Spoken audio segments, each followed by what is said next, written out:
This is LBC from Global, leading Britain's conversation with James O'Brien. 3 minutes after 10, a very good morning to you. Shall we start with the easy one? This is a beautiful missing word round to start the week. Are you ready for this? Wild blank seen in Norfolk for first time in 5 centuries. Wild blank seen in Norfolk for first time in 5 centuries. This could have a very deleterious effect on my inbox. Possibly your search history, but I'm saying no more than that. An extraordinary development in the United States over the course of the weekend with a foreign policy statement or a foreign policy plan that, I kid you not, could have been written by the Kremlin. Don't take my word for it. We'll get Simon Marx's expert view a little later in the programme. Why do you think the word sausage is in the news? You may enjoy the discovery of the answer to that question. And how worried should Keir Starmer be about news that a think tank that was instrumental in propelling him to the leadership of the Labour Party is now asking members what they think about a possible replacement? So, it's numbers are fascinating, aren't they? Was it Mark Twain talked about lies, damned lies and statistics, and you sort of know why. You can get them to do anything you want if you are so minded. But here's the crucial one. In the past decade, the proportion of young people not in education, employment or training has doubled. It's gone from about 4.5% of the 20 to 24-year-old population to about 9%. And it's a very big deal, particularly for 2 reasons, which are almost impossible to separate, despite, of course, the fact that the direction of political traffic in this country at the moment ignores the fact that they are almost impossible to separate. Growth and immigration. We need growth. There's a piece in the Financial Times today by Martin Wolf that is, absolutely chilling in its cool-headedness, but the failure, essentially, from 2007, 2008 onwards, from the moment of the global financial crisis right up until today, the failures of various governments to address this properly, or indeed to get the right answer to a difficult question, instead of making everything worse by introducing, off the top of my head, austerity and Brexit. But the necessity of growth is one of the few things upon which everybody agrees. Unfortunately, there seems to be still some argument about whether or not it can be achieved with a shrinking workforce or with an offer to potential taxpayers and earners that is less attractive than the offer being made by other countries. So we really, really, really need these young people who are already here to discover or to we really need them in work. We really need as many of them as possible in either work or training. Every 18 to 21-year-old under the plan announced today who has been receiving benefits under universal credit will be guaranteed 6 months of paid work, with the government picking up the full bill for 25 hours a week. I want to be excited about this. Let me be completely honest. I want to be excited about this from a place of deep concern for these young people. Empathy, sympathy, concern, not anger. I'm sure some of them are choosing to spend their lives playing Ghost of Tsushima or what's the other one I've been playing lately? Indiana Jones and the Grand Circle. I'm sure there are some young people who've managed to persuade mum or dad or both that they don't really need to leave the house. They're keeping their costs down to a bare minimum and they spend their lives online doing of course, I'm sure there are. But that does not explain the phenomenon to which we have now turned our attention on this programme many, many times. The pandemic was probably correlation is not causation, but you'd have to get up very, very early, I think, to persuade me that it's not linked at all. The pandemic was the period in which these figures rocketed most and rocketed fastest. This rise in young people not in education, employment or training has jumped since the COVID-19 pandemic. So although the figures compare decade-long statistics, the real driver of this, the real catalyst of this appears to be something that happened during that period, during that very, very poor period, which we discovered yesterday saw the Conservative government waste about £11 billion of our money on dodgy contracts and, a little bit more on that as well later in the programme. One of the reasons why we couldn't quite work our way into this story when we started talking about it, is because there is no simple answer to this question. And that should have been obvious to us from the start. Maybe it was obvious to you, and I'm doing that dreadful thing I do. When I make a mistake, I impute all of us having made the same mistake. But you may remember me admitting to you, actually, I'm almost sort of confessing to you that I didn't feel we were getting this conversation right. And you can feel it. You can feel it as well when we're getting something right, when we're discovering things that we don't already know, when we're plotting a course that resists the siren lure of just identifying a section of society in a confusing situation and just attacking them. Very popular, great business model. Loads of people do it on a daily basis, but it doesn't really help anyone or improve anything. But we weren't getting it right either, and I couldn't work out why. I would speak to the occasional parent about why the young person in their life wasn't doing anything, but I was frustrated by the failure to identify what you might call universals. I was frustrated by the failure to find Rosetta Stones or skeleton keys that would unlock the entire topic, that someone would ring in and say something, and you and I would both go, whoa, of course that's what it is. And there is no such thing. That this is why it didn't work. There is no such thing. I mean, it's not going to quite be a different answer to the question of why is this person not in work for every single young person who is not in work, but there might as well be. There might as well be. So we can find themes. Do you know, Eleanor and I were trying to work out what the word is to sort of turn homogeneous into a noun, and we failed. Apparently the word is homogeneity. But I don't even know if I'm pronouncing that correctly. The problem is, of course, that there is no homogeneous truth about these young people, about these 16 to 24-year-olds who are, and of course, as you've already noticed, the numbers hop around a little bit, but we're essentially talking about under 25s. There is no homogeneous nature. There's no homogeneous phenomenon. I find you all of the people who fall into this category, and I then dedicate an hour of your life to trying to find out what they all have in common. And that's why it never worked, because they don't necessarily have anything in common. We could find a few thousand of them, maybe 100,000 of them, and they might have something in common, but there are going to be a million different answers, metaphorically speaking, to the same question. So the government is expanding its apprenticeship scheme. 50,000 young people will benefit from that. That figure has dropped by almost 40% in the last decade. They're removing the 5%. This is quite dry, but bear with. They're removing the 5% levy on apprentices for under 25s, offering new apprenticeships in AI, hospitality and engineering. Some will be in the defence sector. Other people face the possibility of losing whatever benefits they currently qualify for if they do not take up the offers that are being put in front of them. I can live with that. As long as, genuine mental health, anxiety disorders are taken into account. The difference between can't leave the house and won't leave the house seems to me to be crucial and rather hard to police. But if a decent offer is made to somebody who is currently lacking the motivation needed to get out, then it seems to me fairly reasonable to deploy at least as much stick as carrot in trying to get them back on their feet. You may disagree. You know what to do if you do. The suggestion that this is about breaking the seal almost. Breaking the cycle is probably a more felicitous phrase. So just helping young people who get stuck on a treadmill of lethargy or a treadmill of inactivity. So you might leave school determined and presuming you'd be in work. And then a month later, you've been a little bit surprised by your failure to find work. But a year later, you've become a slightly different person from the one when you left school or college. And you're beginning to think that this path is closed to you. This is what I mean about there being a million different answers to this question. Okay, here is an under 25 who has applied for 200 jobs and got none of them.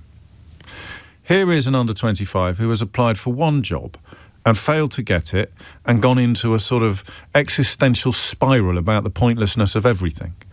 Again, I've got sympathy for both of those people. Probably a little bit more for the first person, but that is pointless, because if the challenge is to get them both into a job, then the levels of sympathy are irrelevant. Here's another young person who hasn't really applied for anything because mum and dad are keeping them relatively sweet, or they're making a little bit of cash trading online on Etsy, or maybe even commoditizing some content and making a few quid out of that, although that seems to me to be the modern equivalent of thinking that you were going to be a pop star or a football player.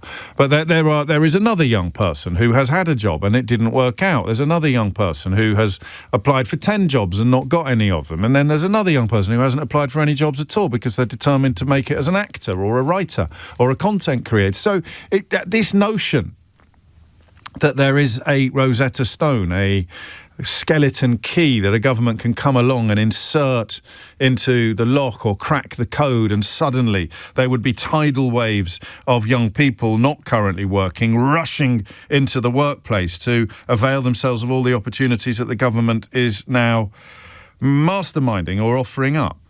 But I really want it to work. I don't want young people languishing on universal credit when they could be doing jobs. But none of us know, well, except of course the people who do know, what the reason is for that person there to be inactive.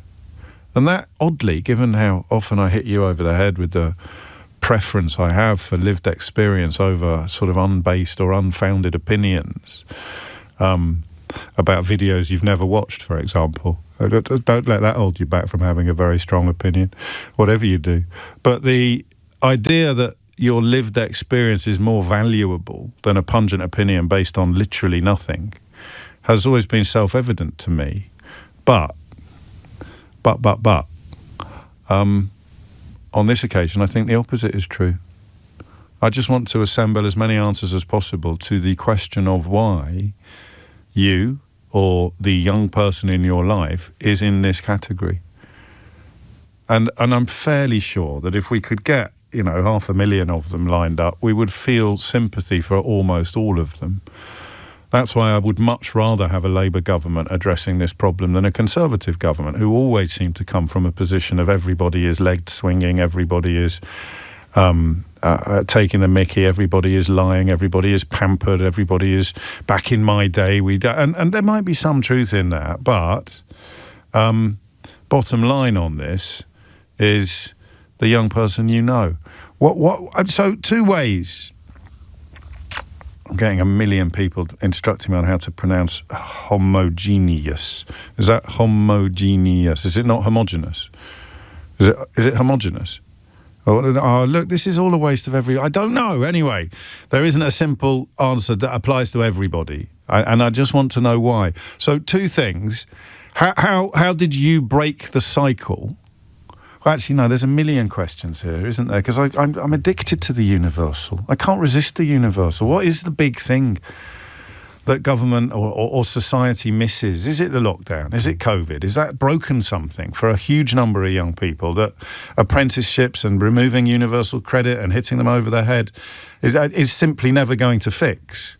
Something mental, something psychological, something about that relationship with reality that got fractured and blistered when reality turned into something none of us recognised. How would we even know that? 03456060973.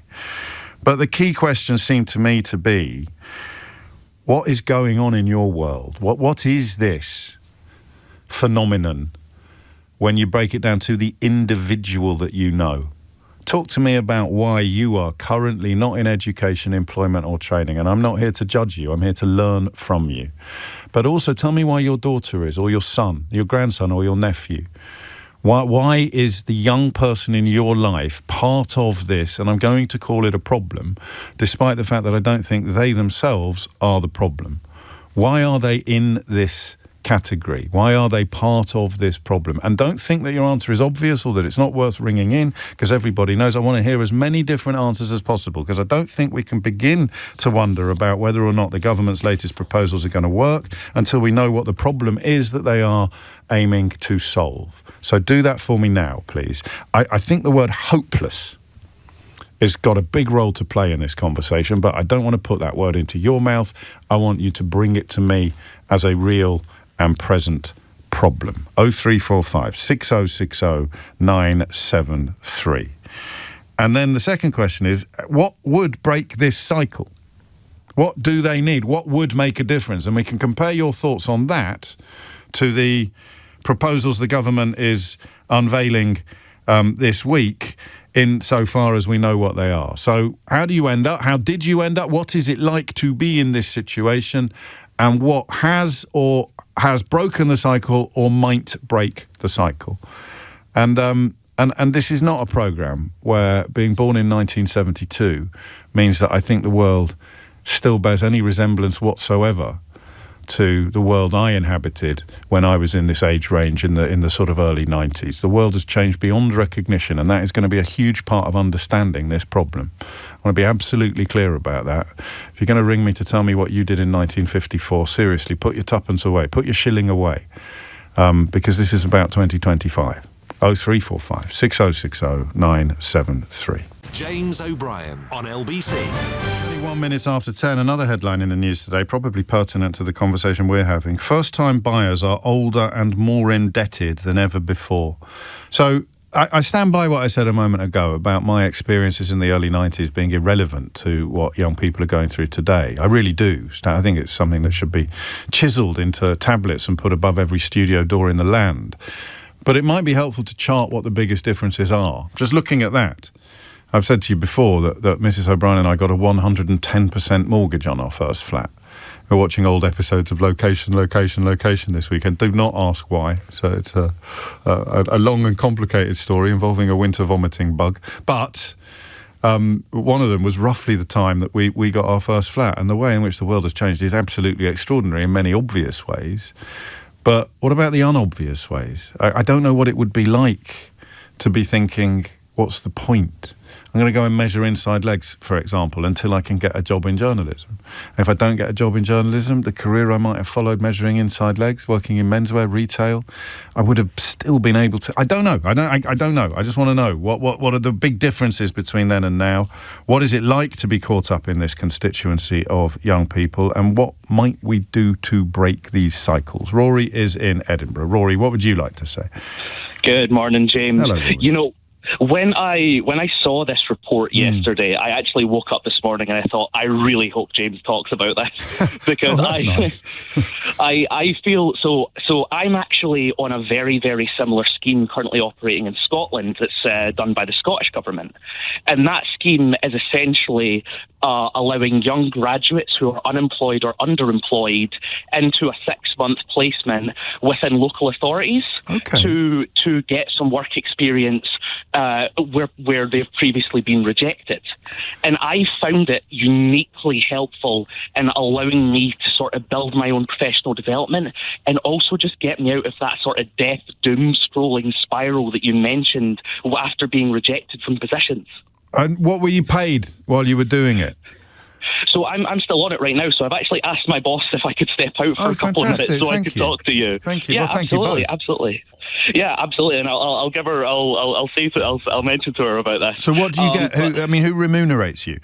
So I'm actually getting paid. This is this scheme is called No One Left Behind, I believe. Okay. And basically the Scottish government, give a flat sum to local councils essentially to then pay these employees, and we are paid on the living wage, not just the minimum wage, but the living wage. So we are paid so we're paid a good amount, and it's not as some people think when they think of these schemes where they think, oh, it's basically voluntary or you're being paid apprentice wages. No, you're getting a full wage as much as you possibly could be, and that's been incredibly helpful for me with my own financial situation. Why were you not? What happened to you previously?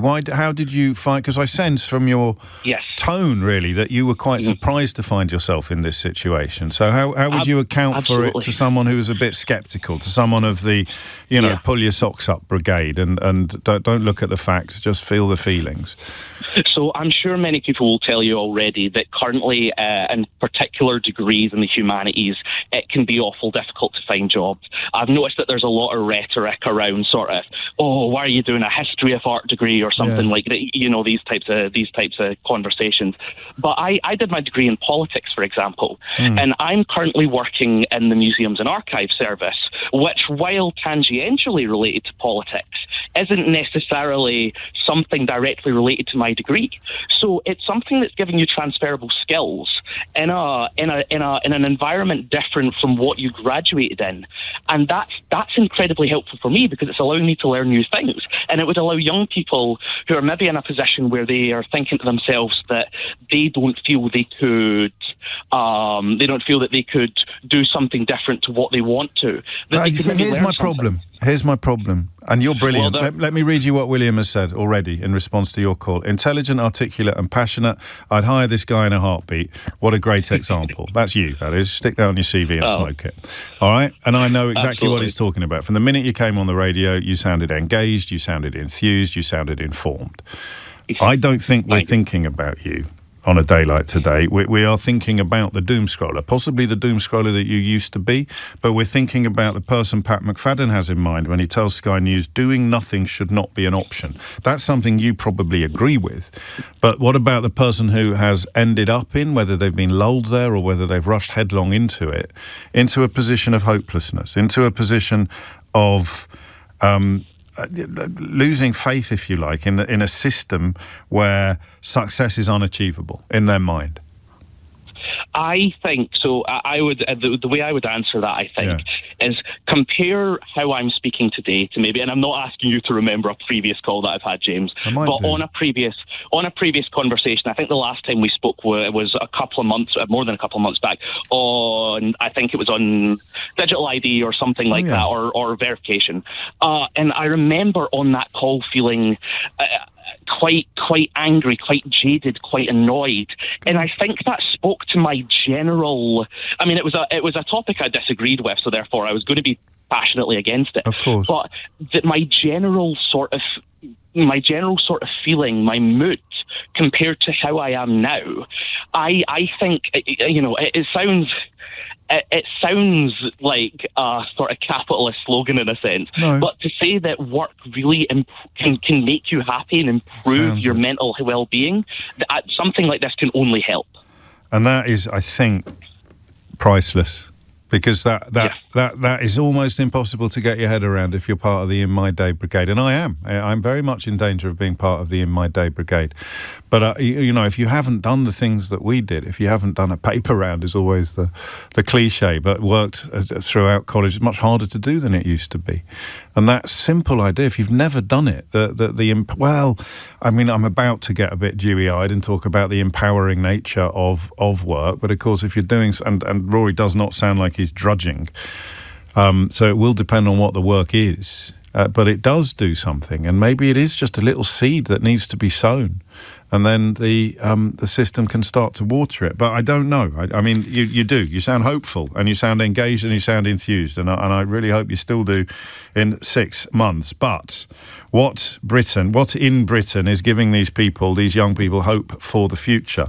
That is an almost impossible question to answer. And for Emma and other people getting in touch with me today, it's at the very heart of the problem. How do you give young people hope when they have none? And telling them to hop onto a hamster wheel, which won't actually lead anywhere, including property ownership, is not necessarily the answer. But thank you.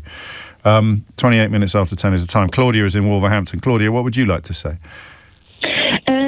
Hello. Well, my daughter, she graduated 2 years ago. Yes. We were very proud because she graduated on a Wednesday and she had a job lined up on a Monday, kind of in her area. She did product design, and everything was good. We were all very excited. Her partner didn't get a job. Ended up on universal credit. Yes. Now, couple of years, a year and a half later, my daughter decided she wanted to quit her job because she didn't have time to even see the place where she lived, and she felt she needed to decompress, and she was traveling a month, and she did. She quit her job without having another job, and now they're both on universal credit. And she's been looking for jobs, but now it's like, I can't find anything in my area of work. So her expectations. I mean, this is tricky because you can tell someone their expectations are too high, and you're sort of telling them not to aspire. But there is a massive difference between doing something and doing nothing, and she has elected to do nothing. How comfortable is her existence, if you don't mind me asking? Well, now basically, the way it was is she saved up. She's very thrifty, right. So she saved up. And for the first 3 months, everything was fantastic. They're going to concerts and everything. Yeah. But now the money is running out. And now it's like very difficult because, they live in a nice place, in a nice part of Manchester. So the housing benefit part of it doesn't cover the rent. So they're having to make all these kind of sacrifices. So they're going to run out of road eventually, are they? They are. They're going to live very miserably. And then what do they do? Oh, well, she doesn't know, but it's just too hard and she can't even think of it. The problem is all these... I don't know what happened, because sometimes, James, I feel like I'm in another planet. Yes, I understand what you're saying to me. Because I started working at 14. I studied. I've got a degree, but from 14 I had something going on. My husband the same. My son the same. So she was brought up in this kind of we always work. But now it's almost like, and please, I suffer from depression. I've had mental health. I've got all the sympathy. Of course. But it gets a bit too much. It's like, but it was too stressful. And I remember saying to her, but darling, get another job, get a less stressful job. Life is stressful, and this is the heart of it. Yeah. This is the absolute heart of it. So if I take the first two calls, Rory would recognise what your daughter is living, but he would also, and this is a happy thought, he would also recognise that government plans, government policies can actually break these cycles. But she kind of broke her own cycle. Is it this concept of choice? So I think about this, and I felt when I saw that line from Pat McFadden, doing nothing should not be an option. Doing nothing should not. And for us, this is a difference in generational outlook. Yeah. And it's not can't, it's won't. Your daughter could have carried on doing what she was doing before, but she elected not to. Yeah. Does she regret that yet? The problem is there is the choice. No. Well, she's too proud. She's like, yes. But it is a choice. I think you got the nail on the head there. It's that thing of, I can quit my job and I will not starve. And she will. So I'm just going to, but...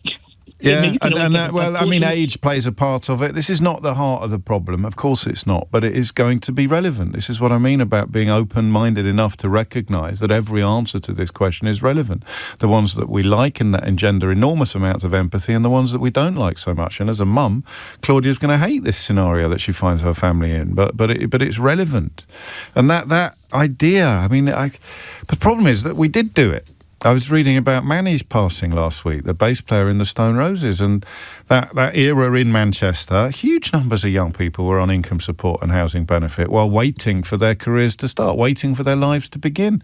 I was one of them myself for a very short period of time, and that choice, they would say, and I would say, we weren't doing nothing. We were dreaming big dreams, and that's why we have such enormous affection for the people whose dreams came true. But that idea that at day one, you've got to get into the rat race. There's no wiggle room. There's no liminal space. There's no pause in life. You're in the rat race or you're not.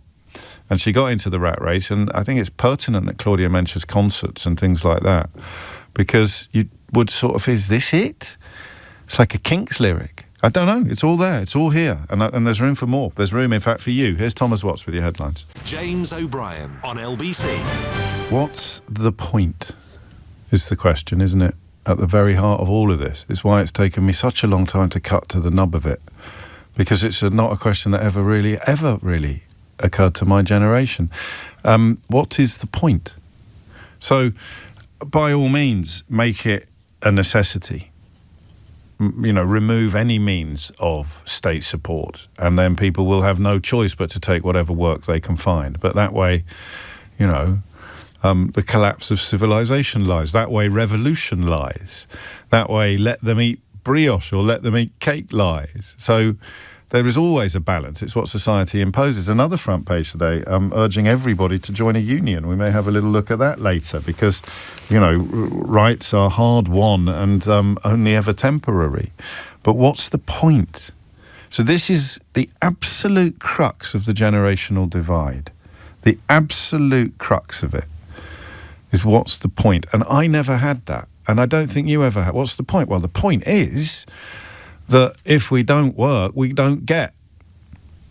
What don't you get? Well, we don't get on the property ladder. We don't get any sense of security. We don't get nice things.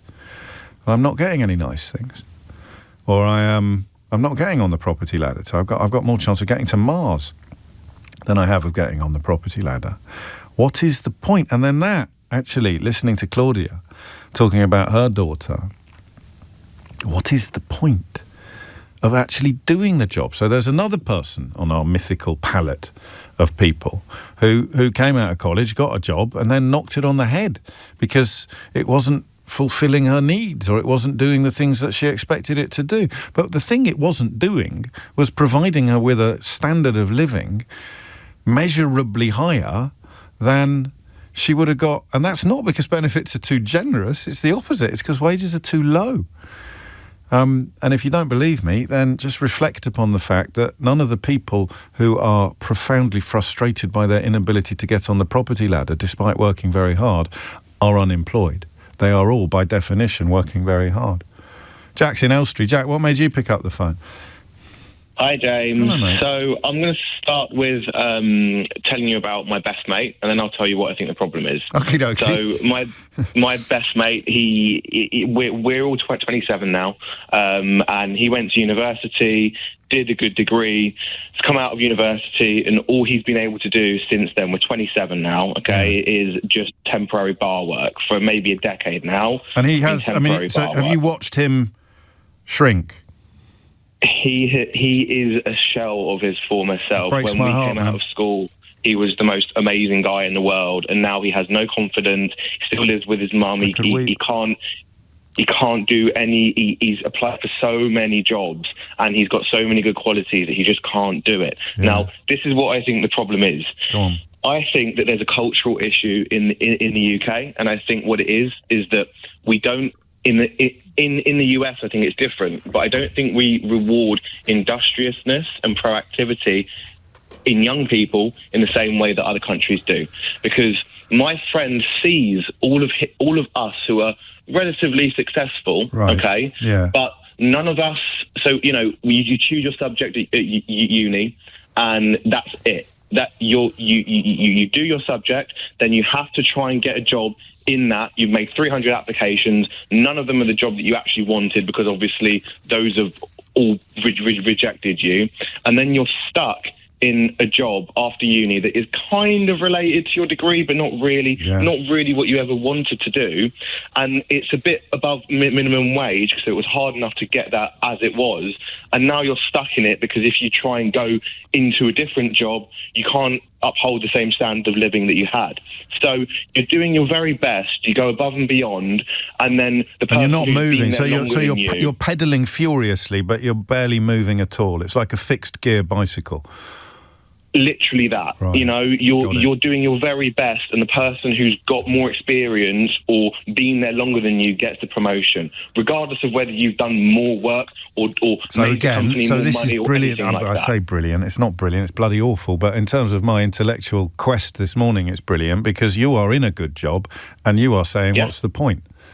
And you're certainly, if you're not saying it yourself, then your friend is looking at you and thinking, "What's the point?" Even though his own experiences of breaking his spirit have broken his spirit, the idea that it's worth, finding that extra reserve of energy, sending out, inviting more rejection, it's worth it because the difference between where I am and where I could be is so huge. But if the difference isn't huge at all, you're both saying, what's the point? What's the point?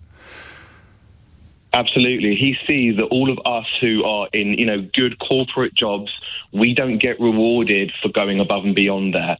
So right now in my job, I've, in the past year, created all of these AI tools that are saving the company thousands and thousands and thousands of pounds. But they just want to hand it over to some consultants, and they said, oh, we're going to hand over your work to some consultants. You're going to stay in your role. You're not going to get a pay rise. You're not going to get a title. Why did I bother? Why did I bother doing that extra Why bit? did I bother? So he sees me going above and beyond, and he says, well, what? I'll just stay in temp bar work. So where's he going to end up, and where are you going to end up?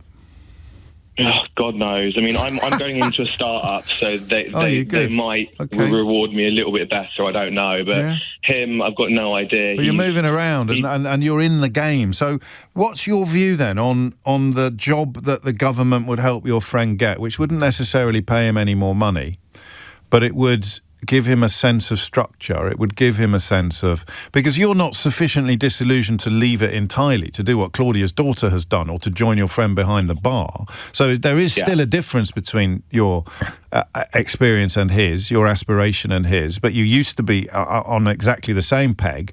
So what would getting into a more structured, a more formal working environment, could that do something for him or not? Someone's just got to give him a chance. Yeah, that's what I mean. Even if it isn't a life-changing sum of money or a life-changing income, it is saying, come into this space where you need a different skill set. Nothing wrong with working behind a bar, and some people are happy to do that for the rest of their lives.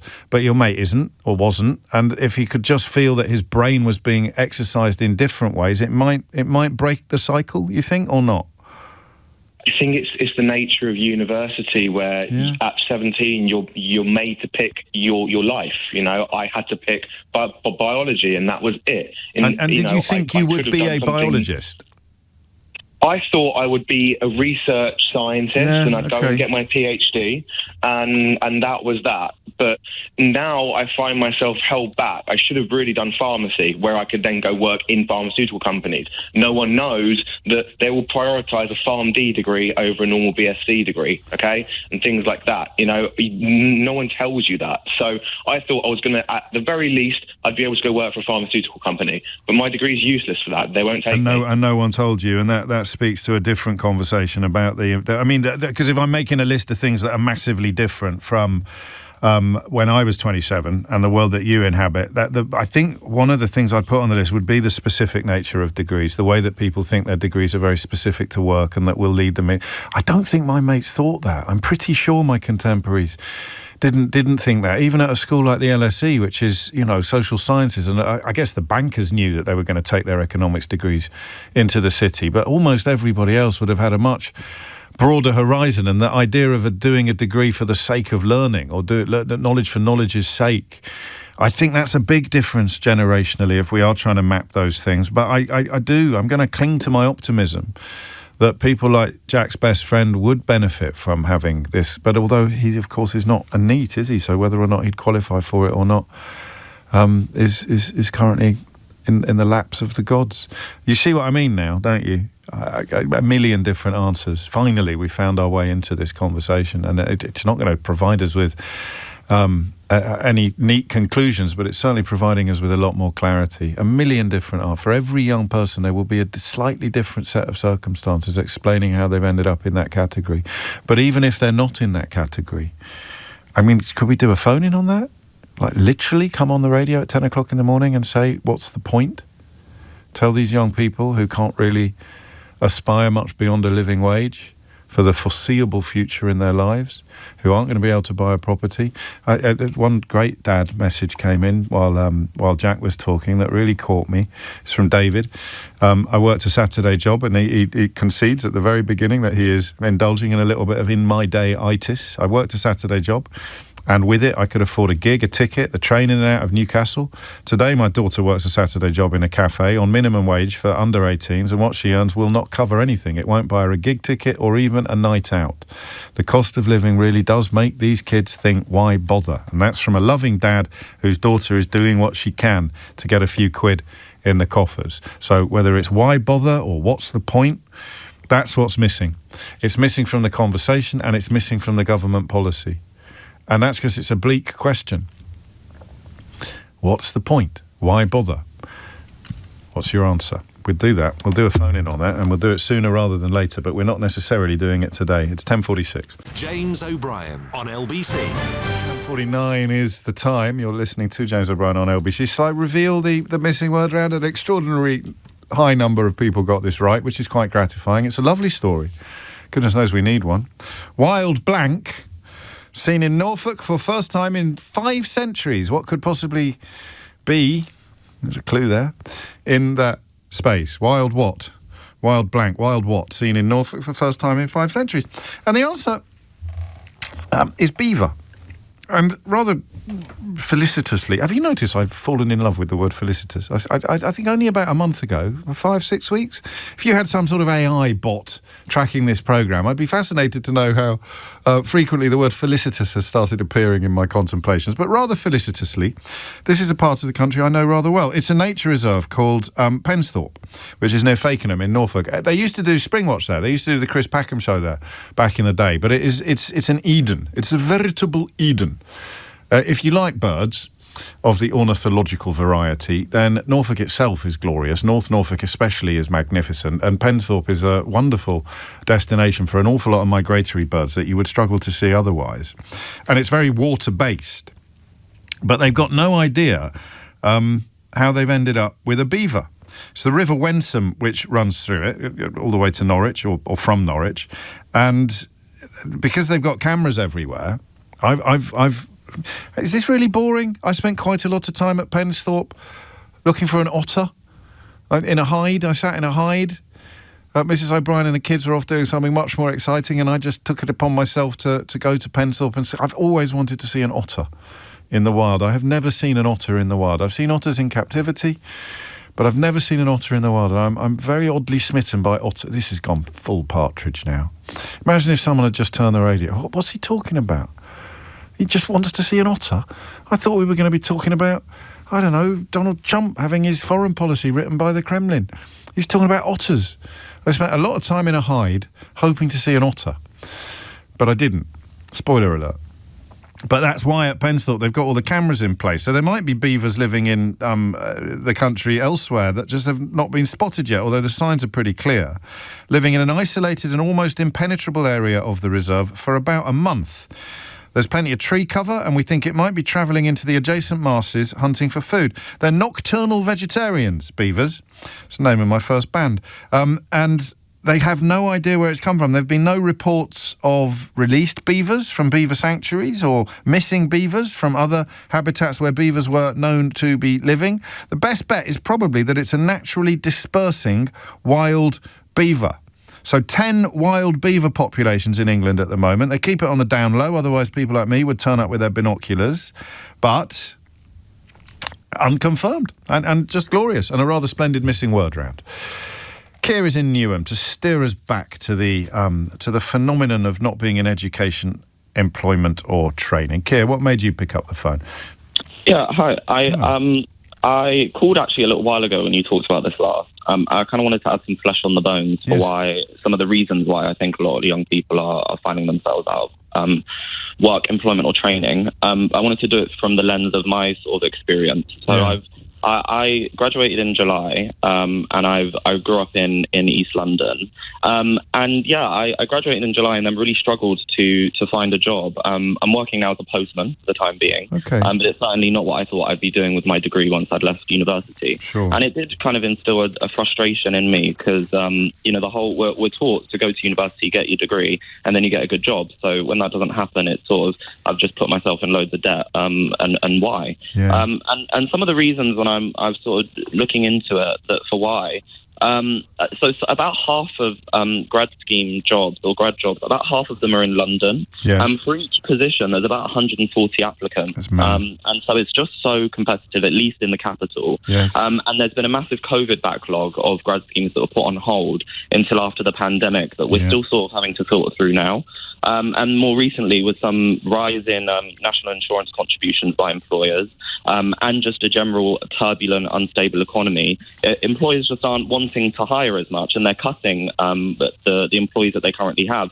And obviously the first jobs that get cut or that stop being hired for are the low level, the ones on the bottom rings of the ladder. And the ones that can be replaced by AI as well. I mean, I don't want to add to your burdens, but the law is one of the areas where my friends and contemporaries are telling me that entry-level positions are literally disappearing in plain sight every day, because the stuff that you would once have done can now be done by artificial intelligence. Yeah, and that was another thing, that now where you need maybe 10 staff to do these admin jobs, now it's only 2 that oversee the control of artificial intelligence. But it's also, even the application process now for a lot of jobs has become almost like formulaic, algorithmic. A lot of employers will use an AI to screen all of the 140 applications that they get, to filter it down to the ones that they want to pay more attention to. So I find myself having to really look through job descriptions and trying to find the key buzzwords and trying to kind of bypass that AI screening. But the other thing that I think I wanted to also touch on is that a lot of people, it's not just me that has this kind of feeling, this disillusionment with working and you know, doing a job that you perhaps don't like, you know, for the time being. A lot of my friends experience this too, and I think particularly when you come from working class households in really quite deprived areas of London, the story, the public story, the narrative about how things are, what the standard of living is like throughout our entire childhood, it's just been bad. I mean, it was austerity, and then it was Trump won, and then it was COVID, and then it was a war in Ukraine, then it was Liz Truss. It's just all these cascading Brexit. Sort of unfortunate Brexit. Yeah, there we go. It's all of these things sort of cascading. It's just created this sense of disillusionment, particularly among people that I find from my demographic. It is just this kind of, what's the point? It's You're dancing around what's the point, aren't you? I know you just said it, but I mean, what do you have an answer to that question, Keir? Well, I think honestly, not a simple one, to be honest. I think everyone has to find their own point and kind of try and chase it. But I can absolutely understand that people who particularly people who are from disadvantaged backgrounds, I can see how they can see their parents could work a sort of like the text you were reading out. You can do a Saturday job and hopefully one day put down a deposit on a house or work in retail or something. Hopefully own some property one day, but that's not even possible anymore. I think it's the relationship. Every call is about the relationship between effort and momentum, or effort and movement. And if you feel, that's why I don't know where the analogy of a fixed gear bicycle came from, but it's as if it doesn't matter how much harder I pedal, I'm not going to move any faster. And that moves young people into a place that their parents and their grandparents never actually inhabited, regardless of background, actually. And you highlight some of the reasons why coming from a disadvantaged background would make this worse, but in many ways, the bigger your expectations from a middle-class background, the bigger the shock to the system when you find out that world doesn't exist anymore. Let me run something by you. The social contract, I'm reading this to you from another listener. The social contract has been broken. No one has job security, appreciation, progression, often even dignity at work. The cost of living doesn't match up. If you attempt to give everyone a middle-class education and then cut off the middle classes at the knees, how are they supposed to psychologically reconcile that betrayal? And they answer their own question by becoming trauma sensitized to further stress and so avoiding the whole damn mess through denial. And that's the people who perhaps have, I don't like this phrase, but it's the only one I can think of in this moment, that they've given up.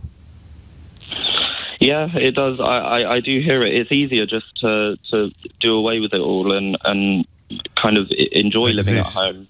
And just exist at home. Find your pleasures. Find your pleasures in very, very small doses. What keeps you going? Doses that but finding your pleasure in doses that are just also so accessible as well. It's so easy just to sit and doom scroll. It's so easy. And then hours have gone. A whole day has gone before you know it. I think this is what keeps you going? What are you? Well, I'm someone. I quite like routine, so I'm always trying to find a routine, and even I'm sort of fitting into one with this post work that I have. And just honestly having having these conversations, hoping that enough people understand it's not the issues with them, because that's the other thing. I think a lot of young people like me it's easy just to think it's an issue with us. It's I'm doing something wrong.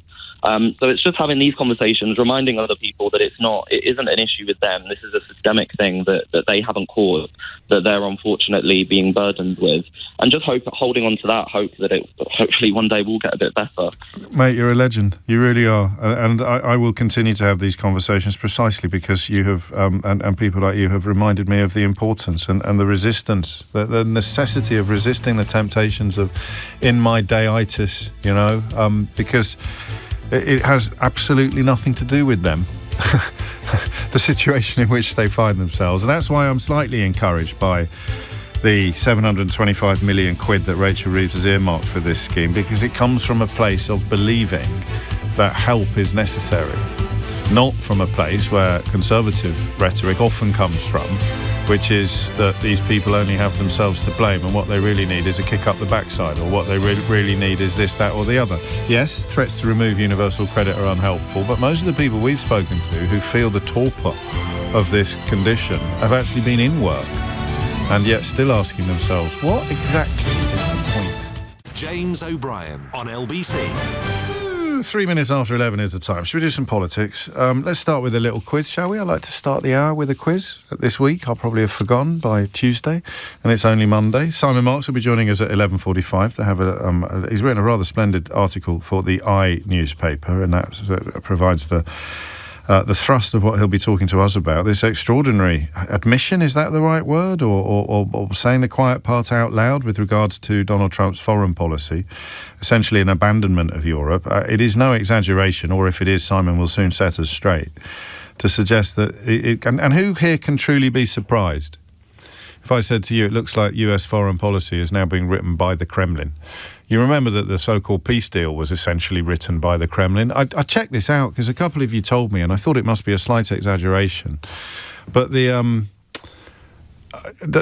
thing, there were bits of the US version of the so-called peace deal that only made sense if you understood that the English was a direct translation from the Russian. So that Russian had been put through a translator, a program, AI, not even like a bilingual person. And the curious language deployed in the English version only made sense if you were looking at a literal translation of the Russian. Look me in the eye and tell me that while we were reading John le Carré novels or watching Tinker Tailor Soldier Spy on the telly, or during the Cold War when Rocky was pummeling Ivan Drago, was that his name? The idea that an American government would essentially be copy, paste and translating a Russian document and then passing it off as a peace proposal. Utterly unbelievable. A lot of stuff I'm double checking these days because I A, probably should have been aware of it sooner, and B, I think that it is actually relevant. Donald Trump paid for adverts, anti-NATO adverts in US newspapers in, I'm going to get the year wrong actually, and I looked it up earlier as well. He paid for anti-NATO adverts in US newspapers shortly after making his first trip to Moscow. And we're going back, it's definitely a 7. It's either... I'm going to double check for you. It was either 87 or 97, but the story is here. This is from Associated Press. And the year is, wait for it, not immediately obvious in the article that I've just found. Where's the year on this? New York. This is almost as bad as the Otter monologue, isn't it? It's unbelievable. Anyway, real estate developer Donald J. Trump bought full-page ads in 3 major US newspapers to say the United States should stop paying to defend countries that can afford to protect themselves. And this doesn't go back to like his first presidential term or anything similar. It goes back to the last century, and it coincided quite extraordinarily with his first ever visit to Moscow when he was scoping out potential hotels. Anyway, I just sort of thought, 1987. 1987. I think I may even have a clip of it for you. I think he may even have expanded upon the newspaper adverts that he paid for and spoken about it publicly. Isn't that extraordinary? No? Oh, well, I thought it was. Anyway, this is the Politics Hour. A little quiz for you. Which party leader has been, quote, referred to police over missing election expenses? Is it A, Sir Ed Davey? Is it B, Kemi Badenoch? Or is it C, Nigel Farage? Still hiding, of course, as questions grow about his comments about everything from gas chambers to sending pupils of colour back to Africa that emerged over the weekend. And another story about him and the Russians, but I'll share that with you shortly. In the meantime, is it A, Ed Davey, who has been, quotes, referred to police over missing election expenses by a former colleague, I think? Is it B, Kemi Badenoch? Or is it C, Nigel Farage? And there is a whopping great big basket of nothing for whoever comes up with the correct answer. 8 minutes after 11. Actually, I think we've already got the correct. Have we already got the correct answer? Here is the correct answer. Bernard Manning. Oh, no, that's not the correct answer. That's just what you shout whenever you're asked uncomfortable questions. James, what's the square root of 121? Bernard Manning. No, it's 11, isn't it? Isn't it? Have you got a cure for the common cold? Bernard Manning. No, come on. This isn't fair. Honestly, have you ever conducted a radio phone-in expressing very strong opinions about a video you haven't seen? Bernard Manning. Never. No, I would not. No one would do that. That would be ridiculous. Come on. Anyway, why aren't you saying sorry for all the jokes you made about gas chambers when you were at Dulwich College? Bernard Manning. Oh, well, this is going well. Bernard Manning. What? No, stop it. What about the other people? Your other protégés, close friends, colleagues, and members of the European Parliament who are now being investigated about apparently singing from the same hymn sheet as the one that got sent to jail for receiving bribes from a Kremlin stooge. Bernard Manning. Bernard Manning. Bernard Manning. Bernard Manning. OK, well, I don't know if that was illuminating or not. 9 minutes after 11 is the time. And to Keir Starmer we turn our attention next. Do you know, this might sound a little bit hard to believe, but I don't like it when I upset you unintentionally. I'm perfectly happy upsetting you intentionally, and it is almost impossible to remain true to the truth in this country at the moment without upsetting an awful lot of people. And it's true of the left and the right. But I don't like the place you put me in when I point out how suboptimal much of Keir Starmer's leadership has been. All right, that's all. How suboptimal much of Keir Starmer's leadership has been. You don't thank me. Well, most people do, but I worry about the people who don't. When I point out how many of the problems that they have are self-inflicted and avoidable, while completely acknowledging, I literally wrote a book, completely acknowledging the problems that they have with regards to a hideously biased corporate media, with, the very, very deliberate cultivation of racism and sundry other bigotries, and the way they've been rushed at breakneck speed back into the public space in order to distract the punters from the real reasons why things aren't going well. I get it. I absolutely get it. But you cannot dispute the fact that an awful lot of the problems are self-inflicted, and that the responsibility for them leads, at the very least, to Downing Street. And if you were to be completely honest with me, if the problems lead to Downing Street, then they lead to Keir Starmer. And I don't want it to be game over. I really don't. I kind of can't quite remember what it felt like to be bushy-tailed and optimistic, but I enjoyed it while it lasted. Which leads us to a story today, revealed by The Times, which shows us that Labour Together, the campaign group that was once run by Morgan McSweeney, the other person to whom most roads lead when you're looking for understanding of why so many of the government's perceived problems could be chalked up as self-inflicted. You have a campaign group once run by Starmer's chief of staff, has started asking activists for their views on contenders for the leadership. This coincides with a big interview in the Observer newspaper at the weekend. I remain completely baffled as to the circumstances in which the Observer was sold by The Guardian and bought by Tortoise, but I also remain very impressed by the way in which the Observer has emerged from that period. I like reading it. I also love what Carol Cadwallader and her former Observer colleagues are doing over at The Nerve, and they probably will be cross with me for suggesting or for revealing how much I enjoy reading The Observer, but I am nothing if not honest with you every morning. The Observer is doing some great work, and The Nerve is doing some fantastic work. Stuart Lee's column has migrated from The Observer to The Nerve, and you will struggle to find a better columnist working in the English language today. But this big interview, the big sort of set-piece interview with Keir Starmer, the launch of a Substack this weekend. Did you miss that? Did you see that? They've launched a sort of newsletter. The Prime Minister will write something that I think is a very, very good idea, although it needs a little bit of work. Well, do you know what I'd really like him to do first? I'd like his voice to sound the same in everything he does.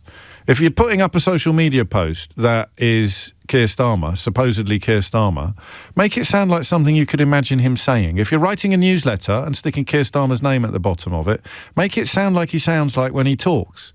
Just stop making it all look so obviously manipulated and contrived.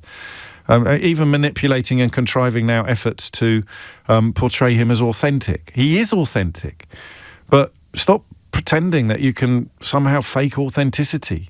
Anyway, I digress slightly. Labour Together, the think tank that ran Sir Keir Starmer's leadership campaign, is canvassing party members on candidates to replace him. And there are 8, would you believe, that were named alongside Starmer. I mean, things aren't so bad that he's not even on the list. That's when you know times are tough, right? We're looking for the future leader of the Labour Party, and the current leader of the Labour Party is not actually on the list. So there were 9 people on the list, 8 of whom are not Keir Starmer. 5 cabinet ministers. Do you reckon you could get them all? Unprompted now, I said, which 5? 5 cabinet ministers, 4 calling birds, 3 French hens, 2 turtle doves, and a partridge in a pear tree. 5 cabinet ministers! No, all right. Shabana Mahmood, yeah. Bridget Phillipson I wouldn't have gone for. Ed Miliband, yeah, lots of people talking about Ed Miliband.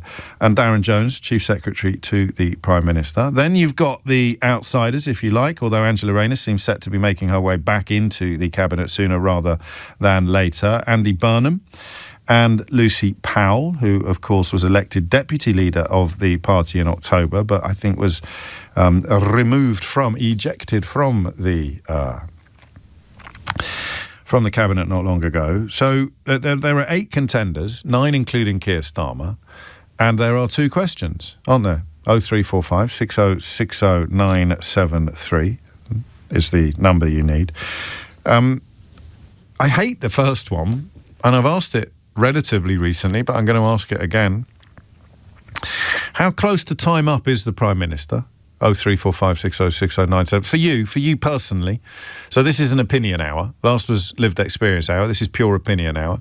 Next hour will be a little bit of both, as we turn our attention to one of the strangest front pages I can ever remember seeing, but which does actually end up posing quite a pertinent question for us to try to answer together.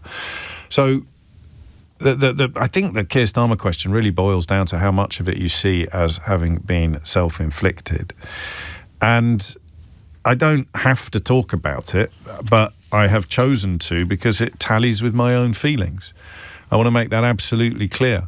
You can accuse me if you want of adding to the problems by engaging in this sort of speculation, but I make no secrets of my political leanings, and I certainly make no apology for believing that even with one of the worst performances by a Labour Prime Minister in living memory, the options are immeasurably worse than what we currently have, but that doesn't mean that we have to stick with it. So it fits very, very much with my own political journey.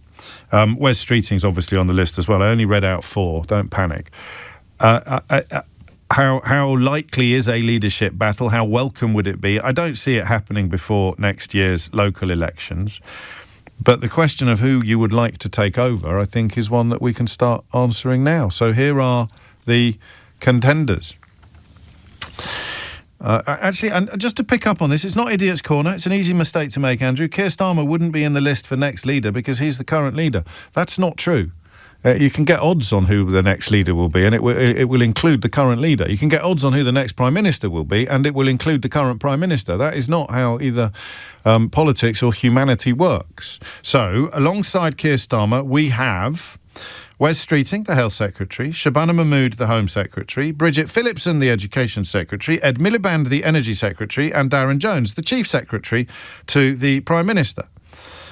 They also added to the list Angela Rayner, Andy Burnham and Lucy Powell.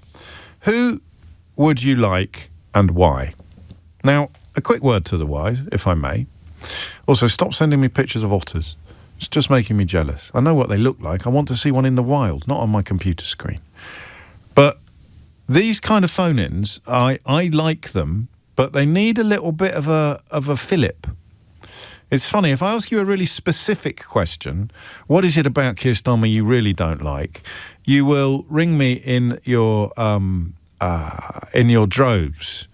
But if I ask you a very broad question, who do you fancy leading the Labour Party into the next general election, then you sometimes feel a little bit more reluctant to join it. I don't know why this is. Never holds me back. Did I say Philip? Did I say Bridget Phillip? Bridget Phillipson is the education. I'm getting cryptic messages now on my screen. I think everybody knows.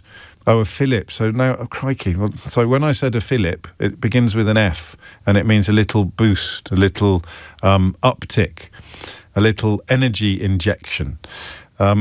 What would you like to see, or who would you like to see leading the Labour Party, if not Keir Starmer? And remember, you can include Keir Starmer. 0345 6060 973. So what I want is whatever you've got, okay? Wes Streeting, Keir Starmer, Shabana Mahmood, Bridget Phillipson, Ed Miliband, Darren Jones and Angela Rayner, Andy Burnham and Lucy Powell. I want to know who you want to lead the Labour Party, and I want to know why. And also, of course, you can ring in with people who aren't on the list, and we can have a little look at why it is that they're not on the list and why it is that you want them to be in charge. But it all needs to be underpinned by why. I mean, if you're not going to tell me that you want Keir Starmer to stay in the job, it needs to be underpinned by why we are approaching the moment where this becomes pertinent. Why we are approaching the moment where replacing Keir Starmer becomes likely, plausible. It moves, doesn't it, from plausible to likely, and I think that we are going to reach that moment next year.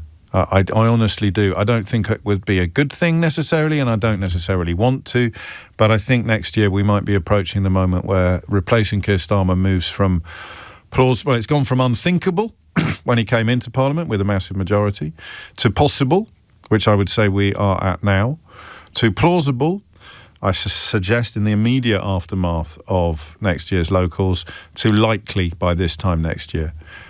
Please ring me up and laugh at me for being hideously wrong should events transpire differently. But I think we've moved from unthinkable to possible. We're pretty near to plausible, and after plausible comes likely.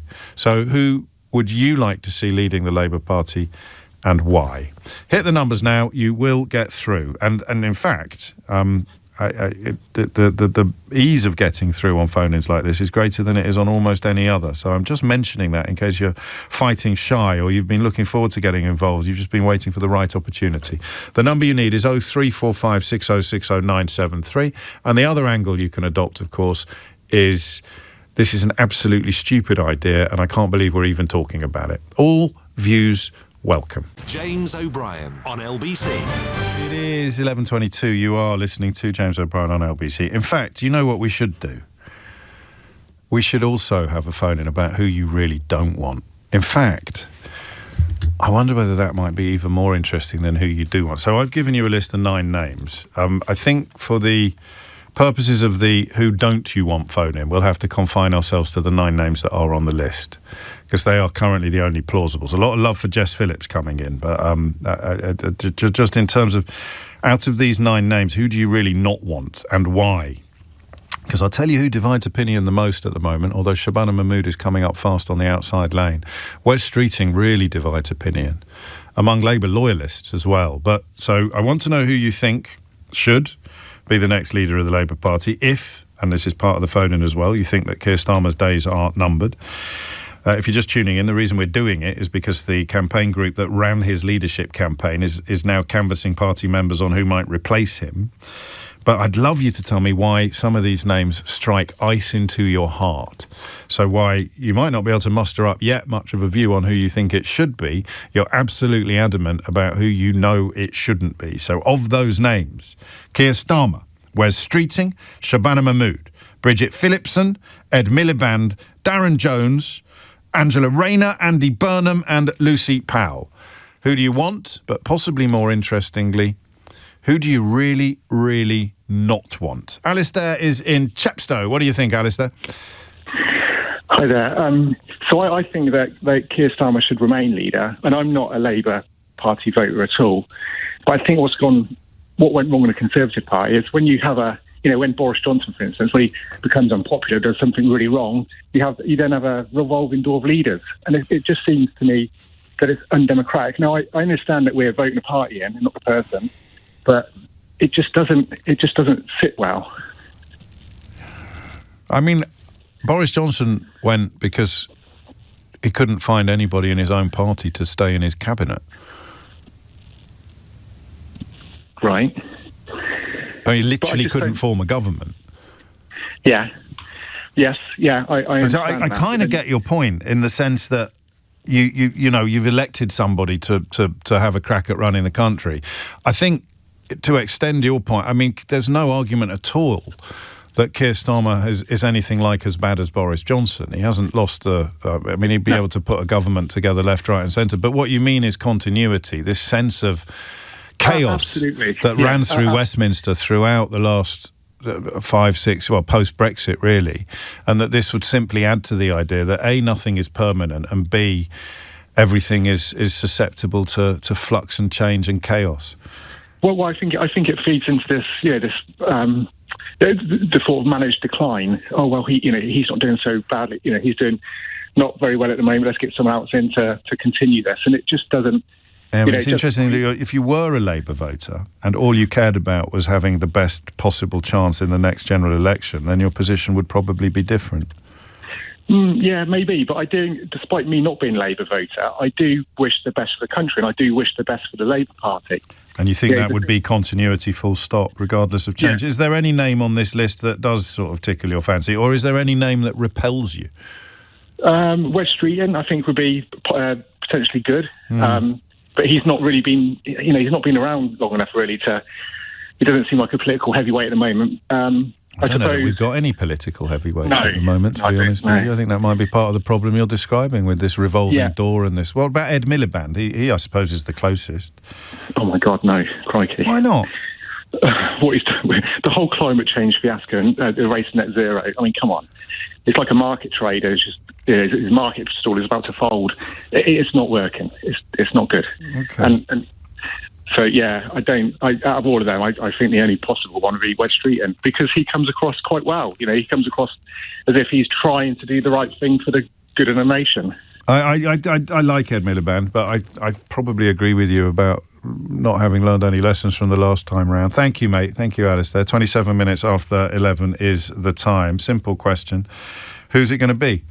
Who is it going to be? And I think a possibly more interesting question, who on this list do you really, really, really not want? 0345 6060 973 is the number you need. Hit the numbers now, you will get through. Felix is in Haltwhistle in Northumberland. Felix, what would you like to say?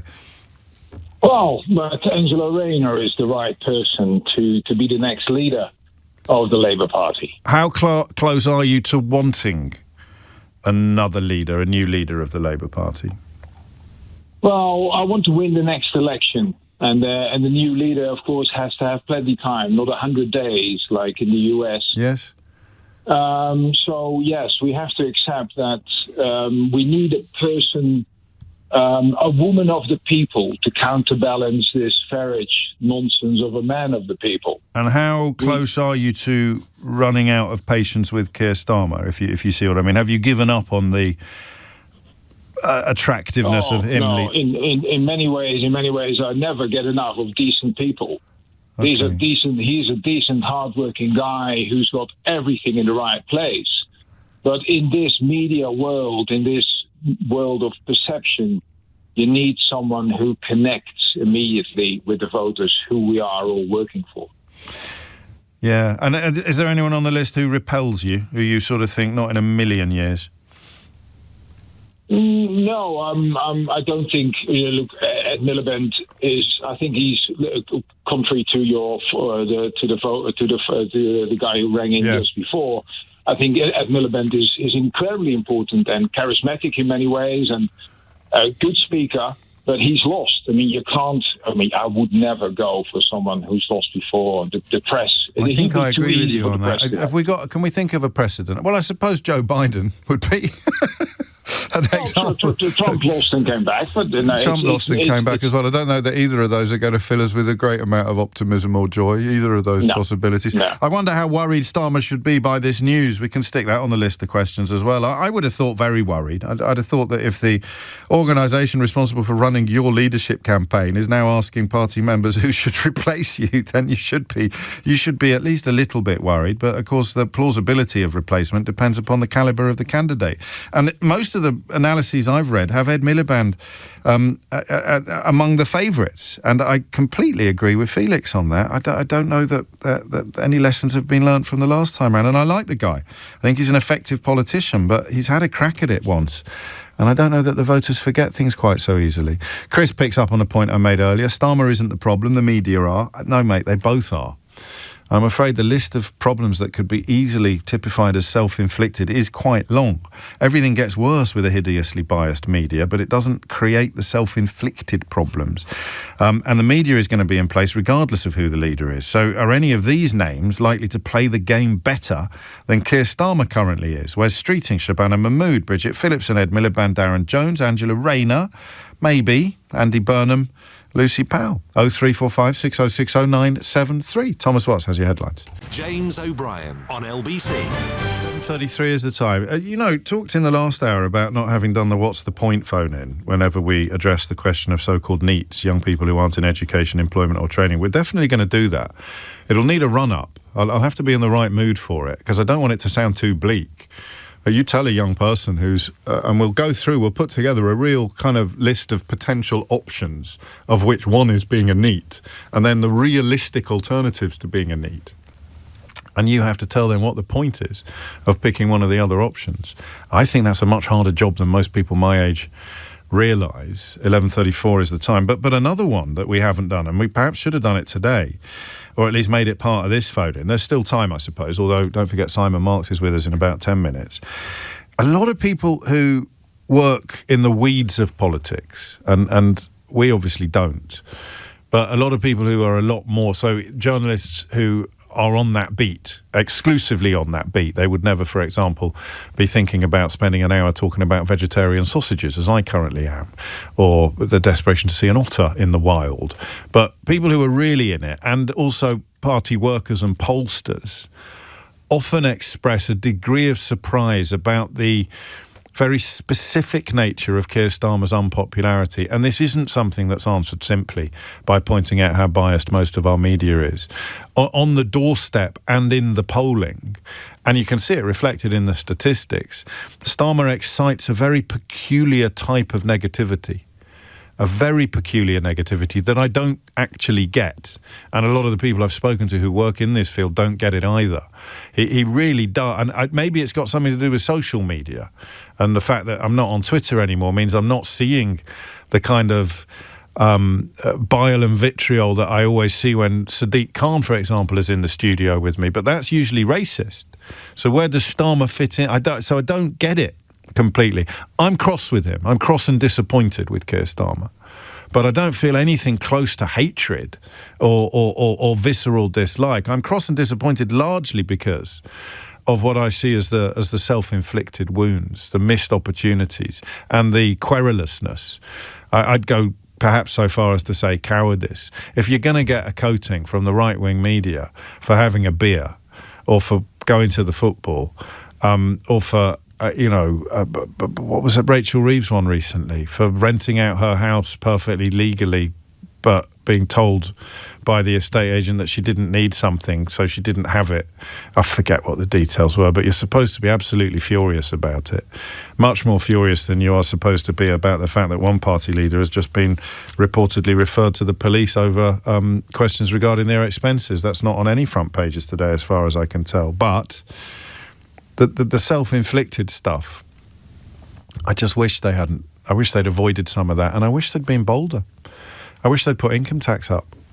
I wish they'd just taken advantage of the fact that if they cough, it's going to be treated like the biggest crime since Jack the Ripper. So why not actually do some things that will draw down identical levels of ire to tinkering with VAT on school fees or making farmers pay half the inheritance tax the rest of us do? Just go hell for leather and give the people who voted for you something that they wanted, at which point I'll probably get a few messages telling me they have done and you just haven't noticed. But I mean, we can both be a bit right, can't we? Tracy's in Ealing. Tracy, what would you like to say? Hello, good morning, James. Hello, Tracy. I'm going to give up hope if Keir Starmer gets replaced, I'm afraid. Yeah, I wonder about this position. Go on. Yeah, I am, because I think that Keir Starmer has been the first leader of the Labour Party for a long time who has dragged the party kicking and screaming to look outward. They're still trying to pull it back inward, and they're very, very happy when they get their own way with something inside the party, but they're not looking outside the party, and he does have that ability to do that. The problem he has is that he's not been in politics very long, and he doesn't really have any seasoned players around him. What a great observation. Like Alistair Campbell. Yeah. I mean, the most seasoned player he's got is Ed Miliband. Yeah. Oh no, not Ed. He just doesn't. I mean, get nobody does it? With I wonder if this is an unprecedented period in UK politics. Looking right, Pat McFadden is an old soldier, and that's probably why he's the one that gets wheeled out almost all the time. Exactly, because he knows, he's calm and he knows how to deal with things. But I noticed the others, they're not of that calibre. I don't want to. Well, look at the Tories haven't got anyone. Reform are doing well in the polls, and they haven't got anyone either. The days of a political party having bottom, having depth, we're not currently living in them, are we? No, I think Keir Starmer, though, if you look at things like Beergate, what he does, he lets everybody talk about him and put out misinformation about him, and he just carries on. And that works to a certain degree about some things, but it doesn't work for all things. And by the time the public have got the truth on something, his reputation is severely damaged. And he does that a lot. He doesn't back things that aren't true. And so that's damaging to him. I think that's why the public have a negative. Yeah, he doesn't play the game. Well, there must be a little bit more to it than that. And it comes from both sides. People feel that he should have gone much further in opposing Benjamin Netanyahu's conduct in Gaza. So he'll be taking an awful lot of flack from what might be described as the left. And then people on the right are largely just attacking him because they've been told to by their opinion formers, because they've been much further down the road of opposing immigration than most people expected any Labour government ever to be. But it won't make any difference to the people who are relying on the front page of the Daily Mail or Billy Bunch of Numbers on Twitter for their political journalism. The question of hope would be, I mean, how bad does it have to be? Because his personal polling is atrocious, Tracy. There's no getting away from that. We can talk till the cows come home about why. But his personal polling is atrocious, and if you wanted to prioritise power over everything, then there might come a point in the next 2 years where you would either have to find a way of getting rid of him and clinging on to your hope, or accepting that you were not going to have power, you were going to lose power. Yeah, the only thing I'm hoping for is that people can feel what he's doing. If he gets that right, they can feel that, and regardless of whether they like him, they like what they're getting. Yeah. And that might keep him there as the Labour Party rather than voting for Keir Starmer. Yes, and I mean, I have hope still. I've mentioned being cross and disappointed, but I am not by any stretch of the imagination calling for a leadership election. If anyone really does need help understanding why we're having this conversation, the reasons are pretty obvious. The campaign group that actually ran Keir Starmer's leadership bid are canvassing party members' opinions on who else should be party leader or could be party leader. Wide reports this weekend that Wes Streeting's allies were trying to woo Angela Rayner for a kind of dream ticket or a joint ticket leadership bid, with a promise that she would be restored as Deputy Prime Minister, although it would appear that she has proved less than amenable to those suggestions. Ed Miliband being talked up in various quarters as a plausible replacement as well. So the conversation, unfortunately, is unfolding regardless of what we choose to do of a morning, but that was a perfect contribution to a conversation that is recognising the necessity of recognising the reality, and the reality is that Keir Starmer's position is fragile, and Maria's argument that that should not be a reason to consider replacing him yet seems to me to be the winner. Ralph's in Swaffham, not far from where the Beaver is, up in Fakenham. Ralph, what would you like to say? James, I'm probably your first virgin of the morning, of the week. Well, I don't know about that, but you're very welcome nonetheless. Okay. I think there were a few other first-time callers earlier, certainly in the first hour. I presume that's what you're referring to, unless things have taken a very unexpected turn. Indeed, but no one claimed to be a virgin. Get on with it. Right, I've got two names to suggest. Yes. One is Darren Jones. Yes. Who would be my particular favourite. Yeah. The other one would be Andy Burnham. I would pick them off from opposite ends of the scale. I think that in the event of a proper leadership bid, as in sort of Starmer steps down, various people throw their hat into the ring and there are television hustings, I think Darren Jones would really stretch his legs and show his class. I think he's a great operator. And Andy Burnham, by contrast, has already had a crack at it, and you'd have to be his mum to think he did well. Yeah, but that was back in the day, wasn't it? Well, yeah, but... The reason I suggest those two... Yes. I think Darren is a good operator, he's intelligent, but we don't have an electorate, sadly, that's very intelligent in itself. Well, it'd be the Labour membership that elected him as leader or otherwise, and I think the more they saw of him, the more impressed they would be, personally. I would agree with that, but I think Andy Burnham has a wider appeal to people that... have got a sort of a 1 out of 10 level of recognition of politicians. Yeah, and he's managed to sort of cultivate a king across the water kind of reputation, hasn't he? Despite having, I think it's fair to say, having made an absolute pig's ear of his last leadership bid. The membership might be more forgiving than the electorate. Do we know how he plays nationally? Do we know what, I mean... He's got a good story to tell in Manchester. Yeah, that's true. That's something that I could get get him traction. And how close are you to thinking that Starmer's situation is moving from defensible to indefensible? Sadly, I think he's toast.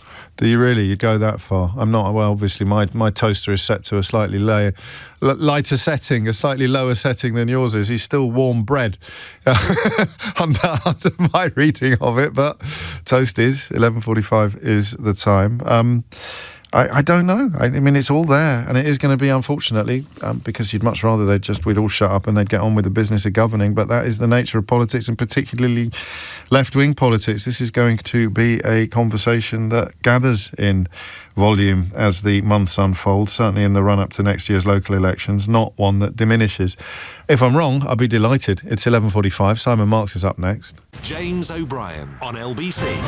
It is 11:47. I'm learning YouTube and TikTok havens a particularly specific brand of hatred towards Starmer, says this message, and they're in more people's views in the Times and Telegraph, etc. these days. I wonder where that is coming from.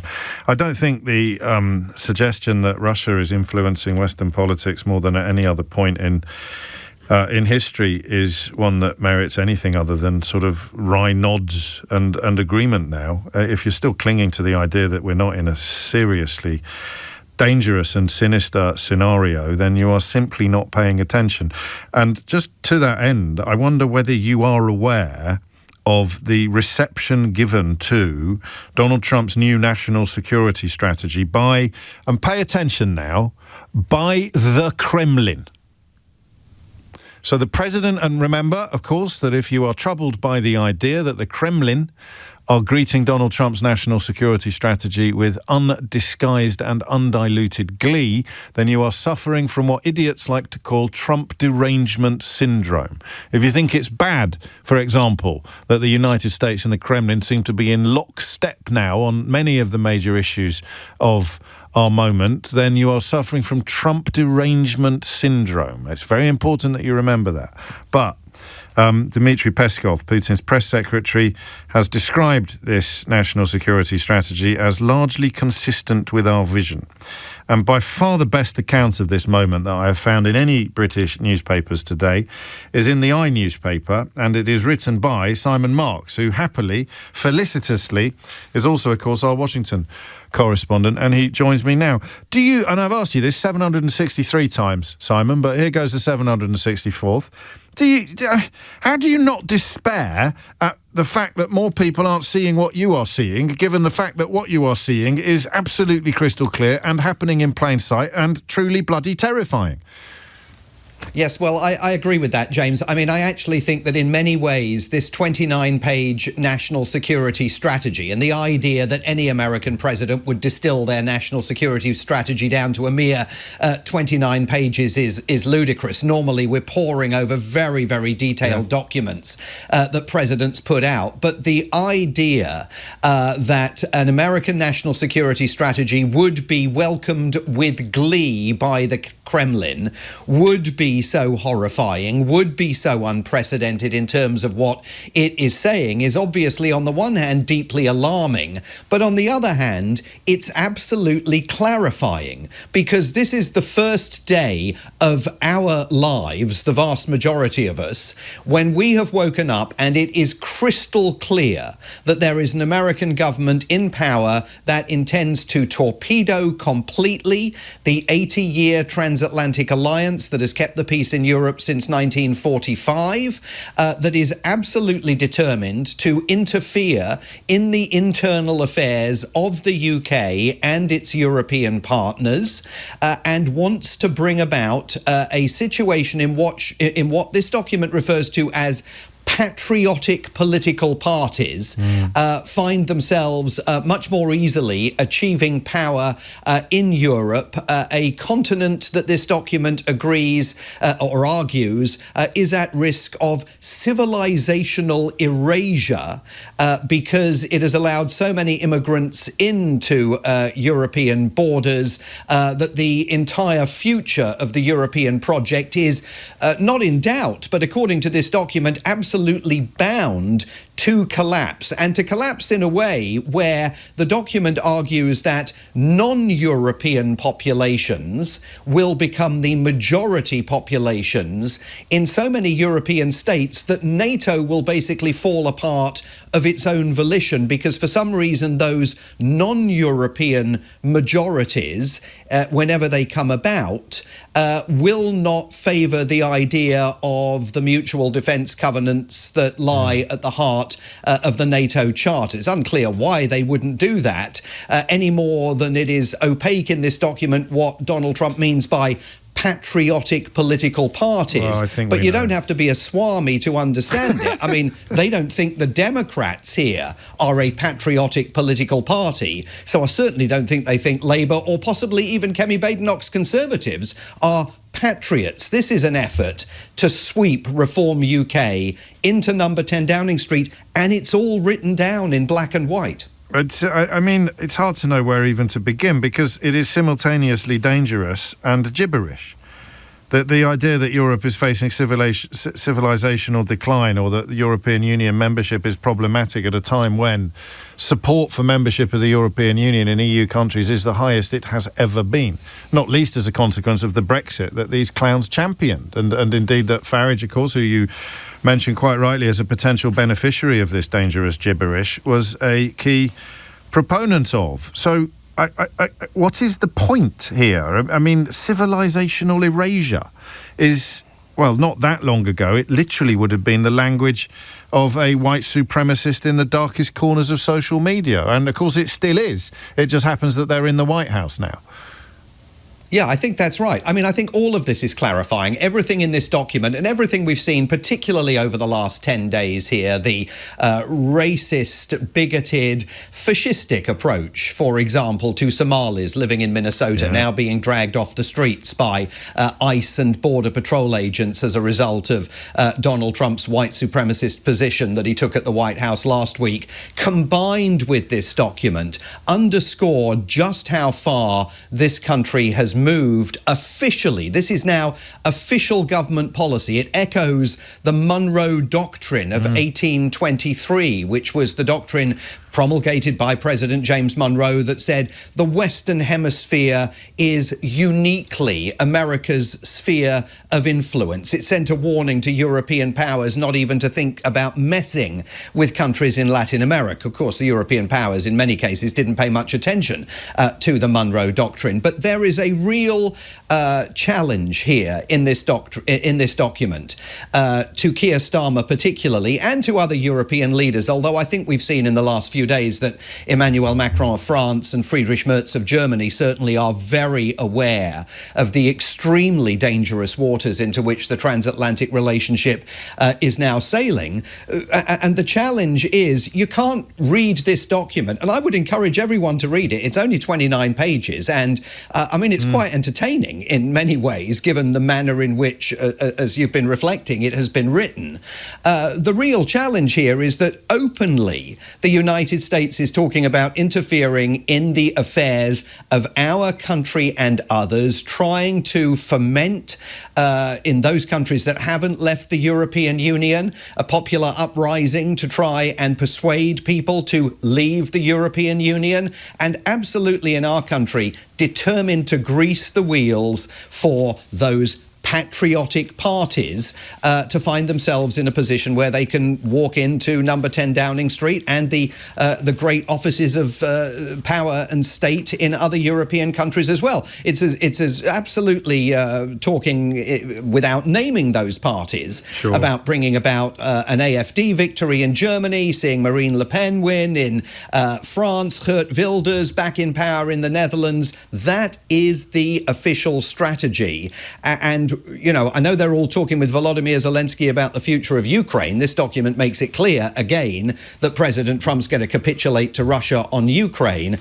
But I think they're also talking about how on earth are they going to react to this realization that America no longer has their backs. And if there were any room for doubt or hope, it has, as you point out, been summarily removed in the space of 29 pages. And you know, the historic import of the moment, you are, as I mentioned at the outset, one of the only people who seems, at least in print this morning, to be properly recognising it. What's it like over there? I mean, specifically, for example, I can't quite conceive of what would have happened if 10 years ago a US president came out with a national strategy announcement that was greeted with undisguised glee by the Kremlin. I mean, you take my point. What do Americans realise what's going on? Well, certainly the foreign and defence policy community in this town recognises what is going on, and I had messages over the weekend from one former State Department official who had served in previous Republican administrations, describing this document as shameful and disgraceful. And it's not just what it says about Europe that is so concerning to many of these people.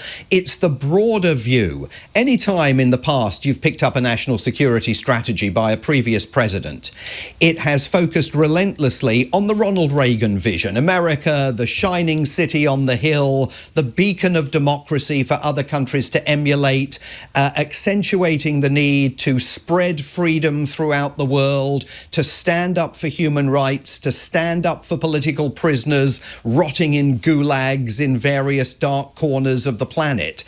This document doesn't use the word democracy until page 16, and it only uses the word democracy 3 times during the entire document. In fact, it makes it clear that official US policy is no longer to spread freedom and democracy and protect human rights. Official US policy now is to accept that all sorts of countries have all sorts of different governing systems and national traditions, and it's not the business of the United States to interfere in those. And that's one of the reasons why there was an open bar all weekend at the Kremlin. If you look at the section on Taiwan, it will have provided some comfort for President Xi Jinping, because the Americans are basically saying, yeah, we'll do a bit to defend Taiwan, but it's really going to fall to North Korea and Japan to take that on if they want to. If you're Kim Jong-un in North Korea, you read this document and you think, oh, terrific, all is good, because they're not going to come in and battle for regime change here. It's sort of dissonant, of course, with the plan to try and defenestrate President Nicolas Maduro in Venezuela, but that is all about getting America's hands on Venezuelan oil. And all of that is revealed in this document as well. If you look at the section on Africa, which is tiny, and at the end of the document, it's almost like a footnote on page 29. I mean, Africa policy is basically to partner with countries in order to access their valuable minerals and their rare earths. That's really the only interest that the United States identifies in the entire continent of Africa. We want to get our hands on their minerals. And this is all about commercial trading relationships within that prism of sort of American expansionism. He doesn't talk in this document about seizing Greenland or making Canada the 51st state or building Trump Gaza, but that's the tapestry that lies behind the words that are on this page. Do you know, there's two stories in the news today that ostensibly don't have everything to do with this story, but in other ways they have everything to do with it. The first is Margaret Atwood, the author, telling Radio 4's Desert Island Discs yesterday that her Handmaid's Tale type regime now seems more plausible than ever. This is an authoritarian dystopia, of course, where women are forced to reproduce. She says it's become more and more plausible in recent years.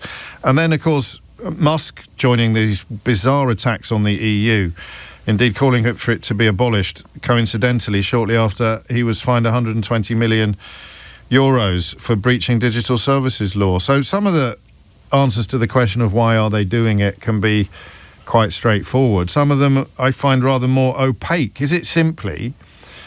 obviously, the racism is both the beginning, the middle, and the end of much of this. But racism with no purpose. What is the purpose? If Trump intends to do whatever the hell he likes on the world stage, then he has to acknowledge that the other big autocrats like Putin and China can also similarly behave with impunity. Or am I missing something?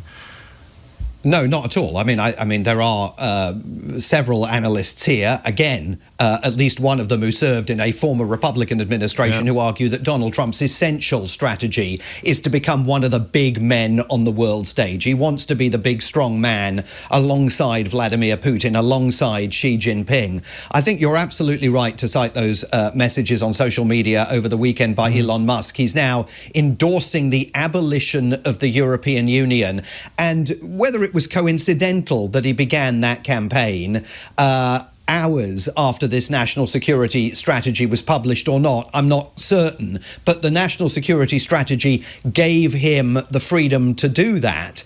We also saw an extraordinary message posted by the Deputy Secretary of State Christopher Landau this weekend. And to put him into context, this is the guy who goes to the airport here in Washington to welcome Afrikaner refugees from South Africa, the only refugees the United States is currently accepting. He said the United States cannot pretend that the US and Europe are partners while allowing the EU's unelected and unrepresentative bureaucracy in Brussels to pursue policies of civilizational suicide, whatever that means. But what he's saying there is clear. The partnership between the United States and Europe, in the form that we have all known it throughout our lives, is, from his perspective, at an end, because he thinks in some fashion the EU is pursuing policies of civilizational suicide. And that message undoubtedly was sparked as a direct result of the publication of this national security strategy. Simon, you've done it again. Well, you didn't actually bring it in on time, but that's my fault. It's a great piece. And if you can't read all 29 pages, then read Simon Marks in the iNewspaper today. I'll share a link to that article on my Blue Sky account later. I'm going to stop doing the Trump derangement syndrome, because if anyone's still using that phrase, then they are veering perilously close to coming into full-on Lord Haw-Haw territory.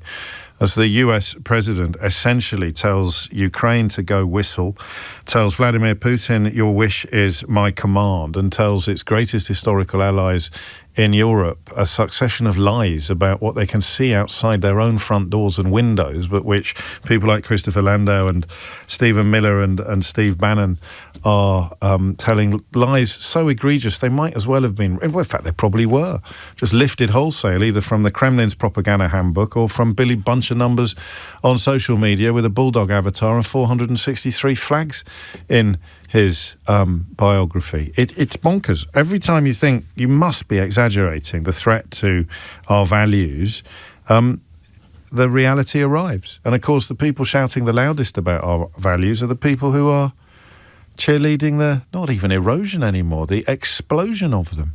Madness. 12:04 is the time. James O'Brien on LBC.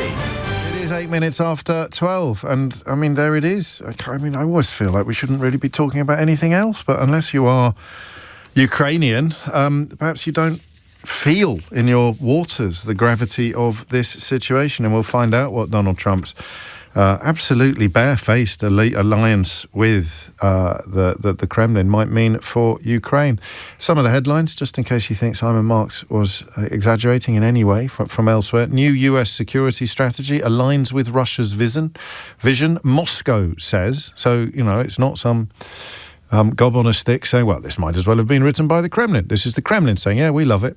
Kremlin hails Trump's national security strategy as aligned with Russia's vision, because it has. I mean, it has literally said that it aligns with our vision.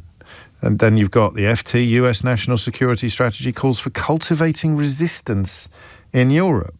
So democratically elected European governments are under attack from the White House, while their national security strategy is, according to the kleptocratic murderous regime in the Kremlin, very much allied with the kleptocratic murderous regime in the Kremlin. And you think that people who do this for a living have used the phrase Trump derangement syndrome with a straight face.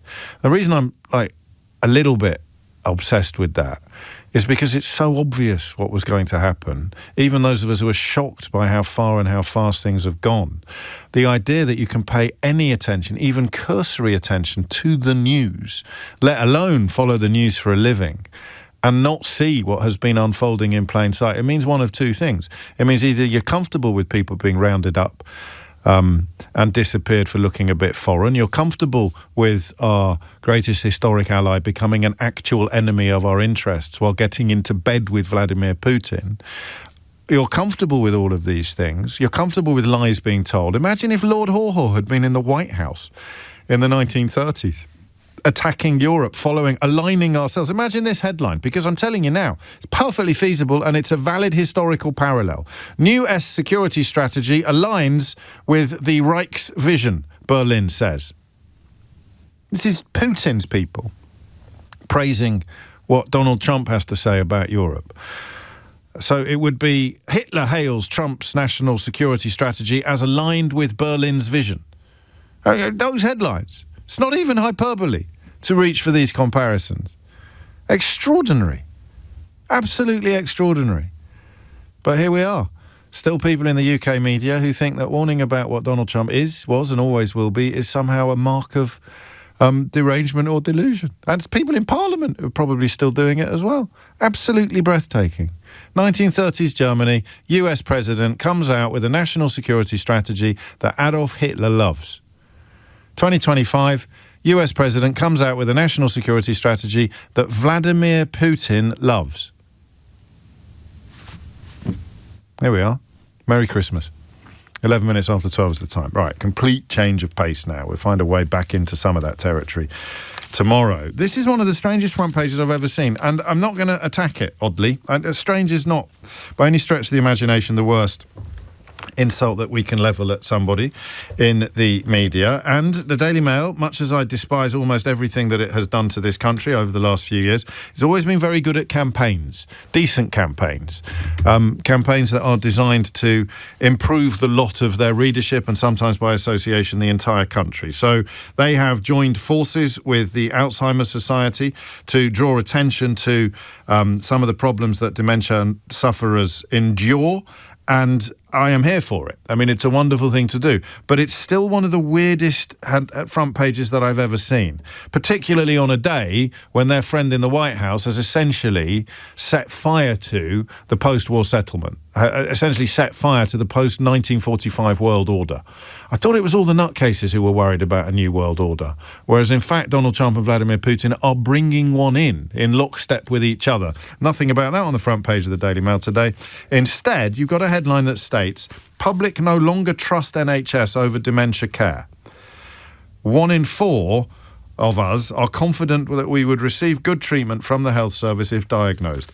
And the reason I think that's one of the strangest front pages that I have ever seen is because it's based upon very little by way of evidence or knowledge. There is clearly, or there should clearly be, concern about postcode lotteries, about diagnosis rates and about dementia treatment.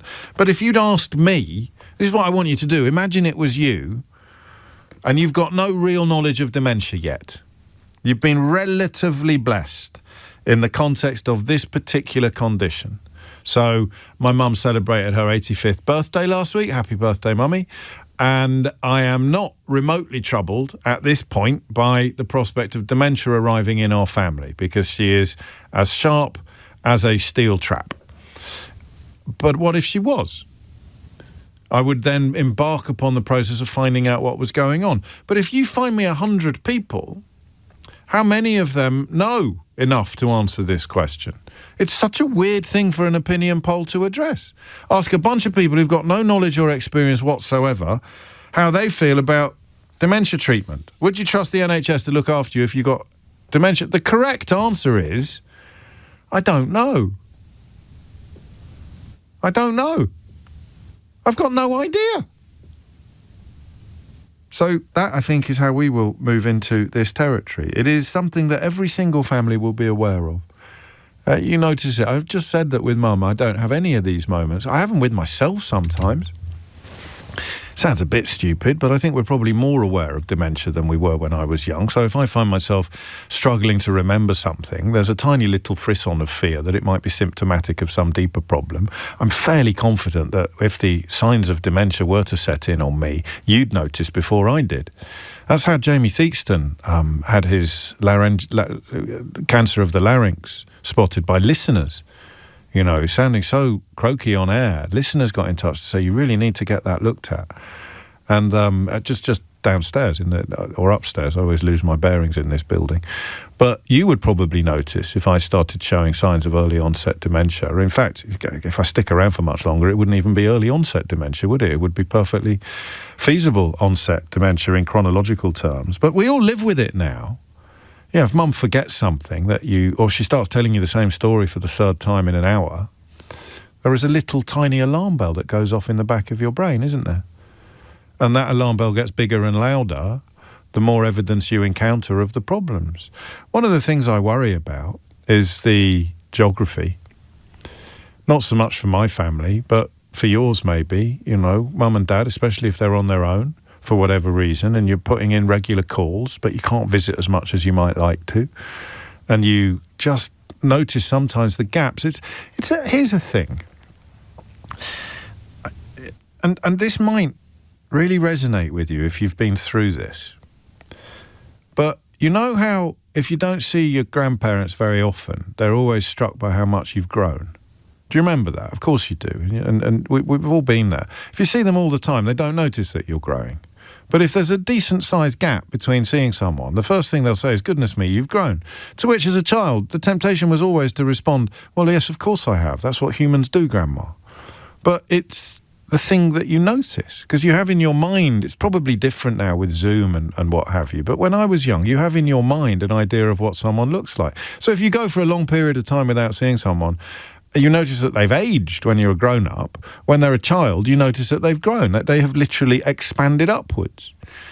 I wonder whether we actually see the reverse of that when we go for long periods of time without catching up with parents or grandparents, and the thing you notice is the mental decline.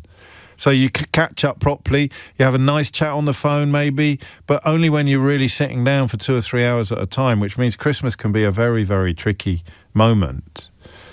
The idea kicks in that, crikey, things are actually a little bit worse than I realised. Or one sibling notices and the other sibling doesn't. I don't know. As I say, it's a largely undiscovered country for me, but it's a country that you need to know everything about in a nanosecond. How many times are the subjects that we discuss filed under things that you know nothing about until you need to know everything?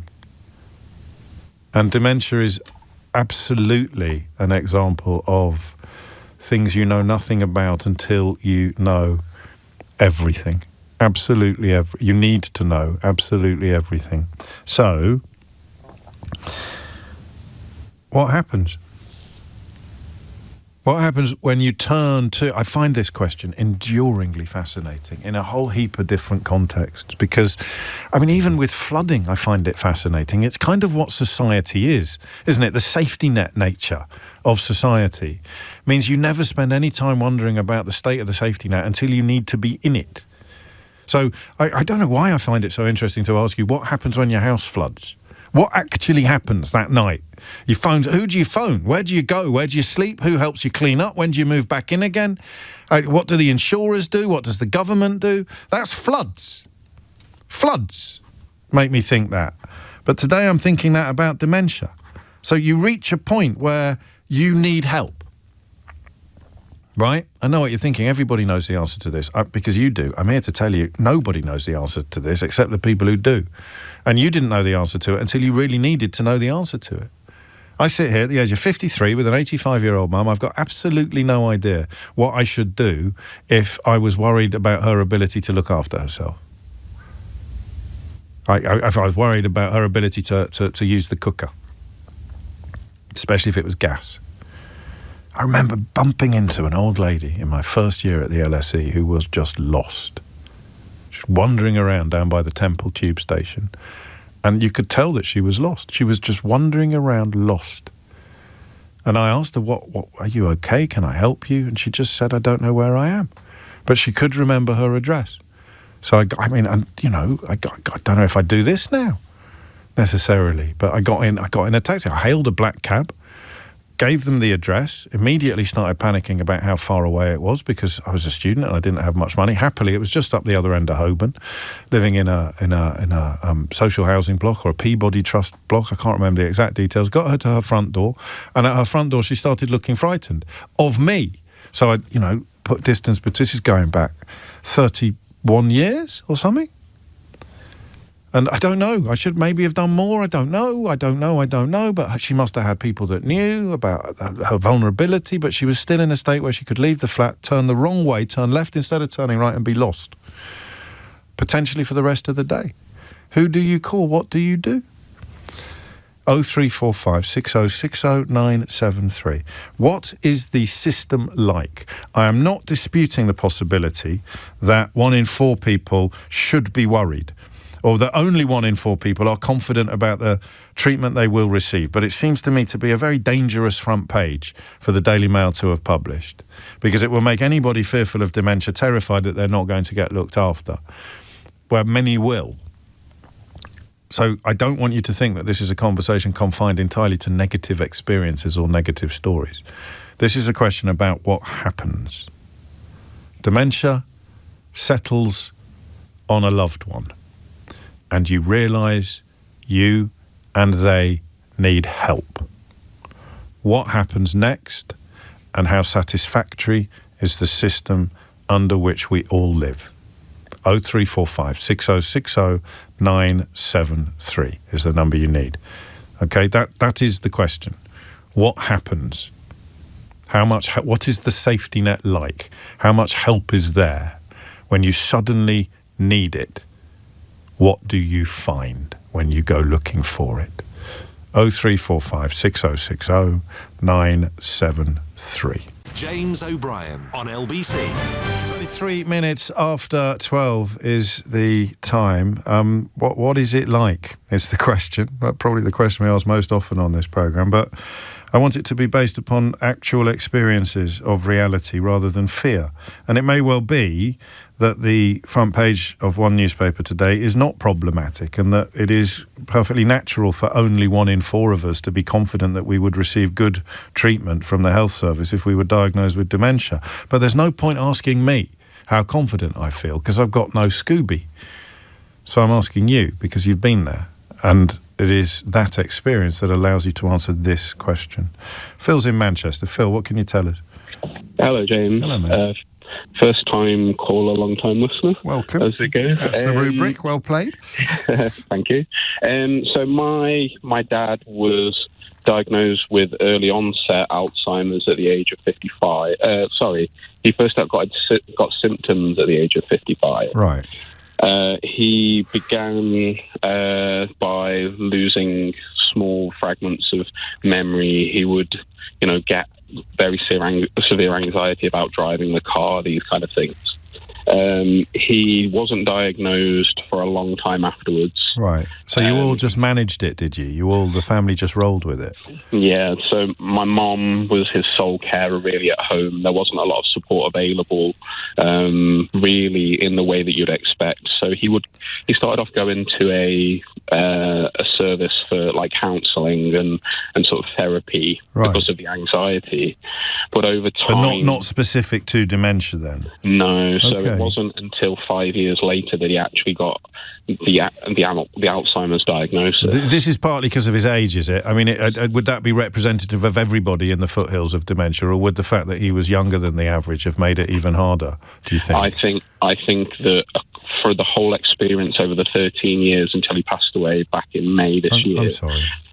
Thank you. Yeah, I would say that the whole thing was vastly misunderstood from the sense that he, before he got ill, he could run 14 miles on a weekend and would be in the gym 3 times a week. Wow. And he would be constantly, eating, fruit for lunch. He was quite a healthy person.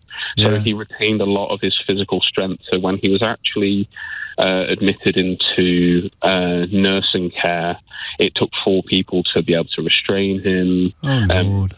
And he eventually lost his ability to communicate, to speak, to feed himself. That by the end of his life, he there was nothing that anybody could really do to calm him down or restrain him. And in whose care was he, and when did you make that call?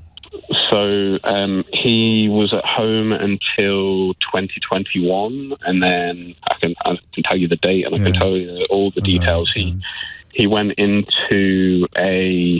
you hung on for as long as you could as a family, did you? Yeah. Okay. So at the start, in COVID, he was isolated because it was just him and my mum at home until March of 2021. And then at that point, he began being passed around different services who basically said, we can't look after him. They didn't almost recognise that he was even experiencing dementia. So at one point... That's because he was so young and physically robust. And at one point, somebody was trying to push him to get a severe autism diagnosis, and they're like, no, he's definitely got early onset. They didn't know what to do. They didn't know what to do with him. And then he ended up in a mental health hospital in Stafford, near to where we're from. Yeah. And they kept him there for sort of 3 months. And he was really well taken care of. Good. Actually, by the NHS there. They were amazing. He was well looked after, and then it was when he went into private care where things started to go downhill, actually. And then, paying a lot of money there as well, are you? Yeah, about £6,000 a month. I could tell you a lot, James. No, I'm sure, and we can have other conversations on another occasion. But I mean, there's two things here. There's the big picture, but there's also the specifics of it. So I mean, some positives, particularly that mental health unit that he arguably never should have been in, actually. But the problems of early onset explain a lot of what you're describing, rather than what the experience would have been had he been 80 and obviously fragile. You might have had better experiences. But I hesitate to ask this question, but I sense from what you've told me that by the end there was nothing left of him. No, so he eventually got what's called continuing healthcare funding, which takes a lot of effort to work through. Okay.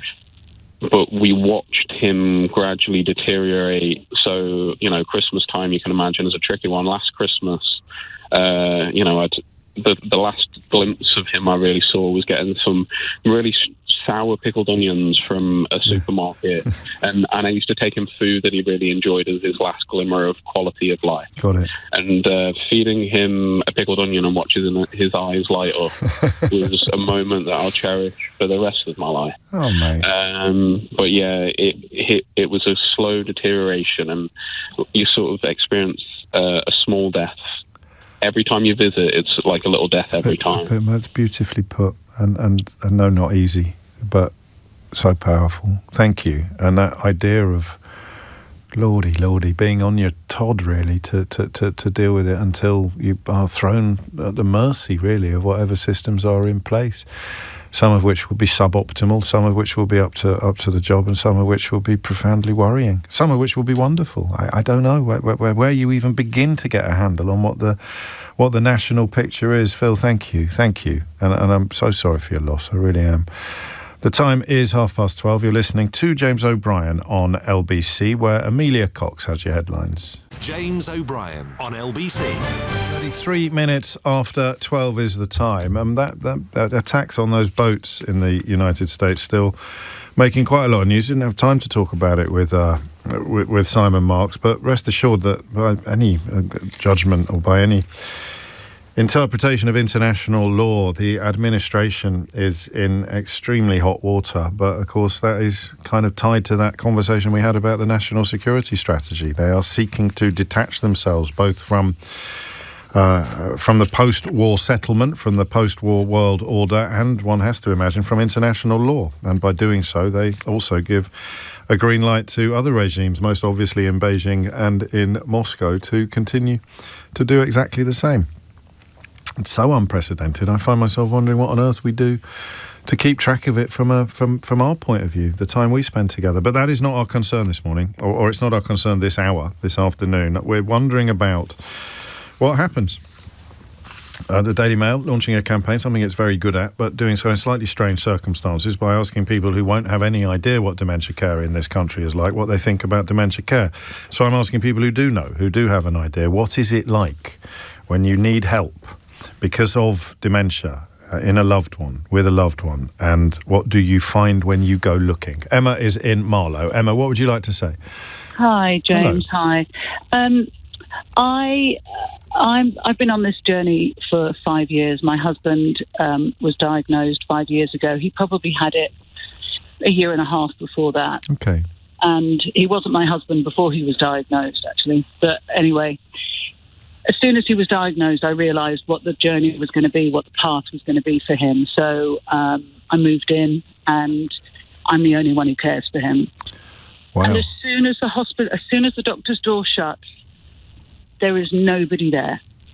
The Alzheimer's Society send you booklets, and they offer a couple of calls a year. Nobody gives you tangible, practical support. If you've got a couple of quid in your pocket, you pay for it all. So for the first 2 years, so it was 2020, first 2 years, it was just me and him getting the routine that I knew that we needed to do. Nobody tells you anything. Nobody tells you what to do. My aunt had it, and I kind of saw how it worked. And you just kind of get on with it. I had my first away day in 5 years earlier this year. Gosh. Who stepped in for that, if you don't mind me asking? Yeah, it was my best girlfriend who lives in Australia. She was just over. No.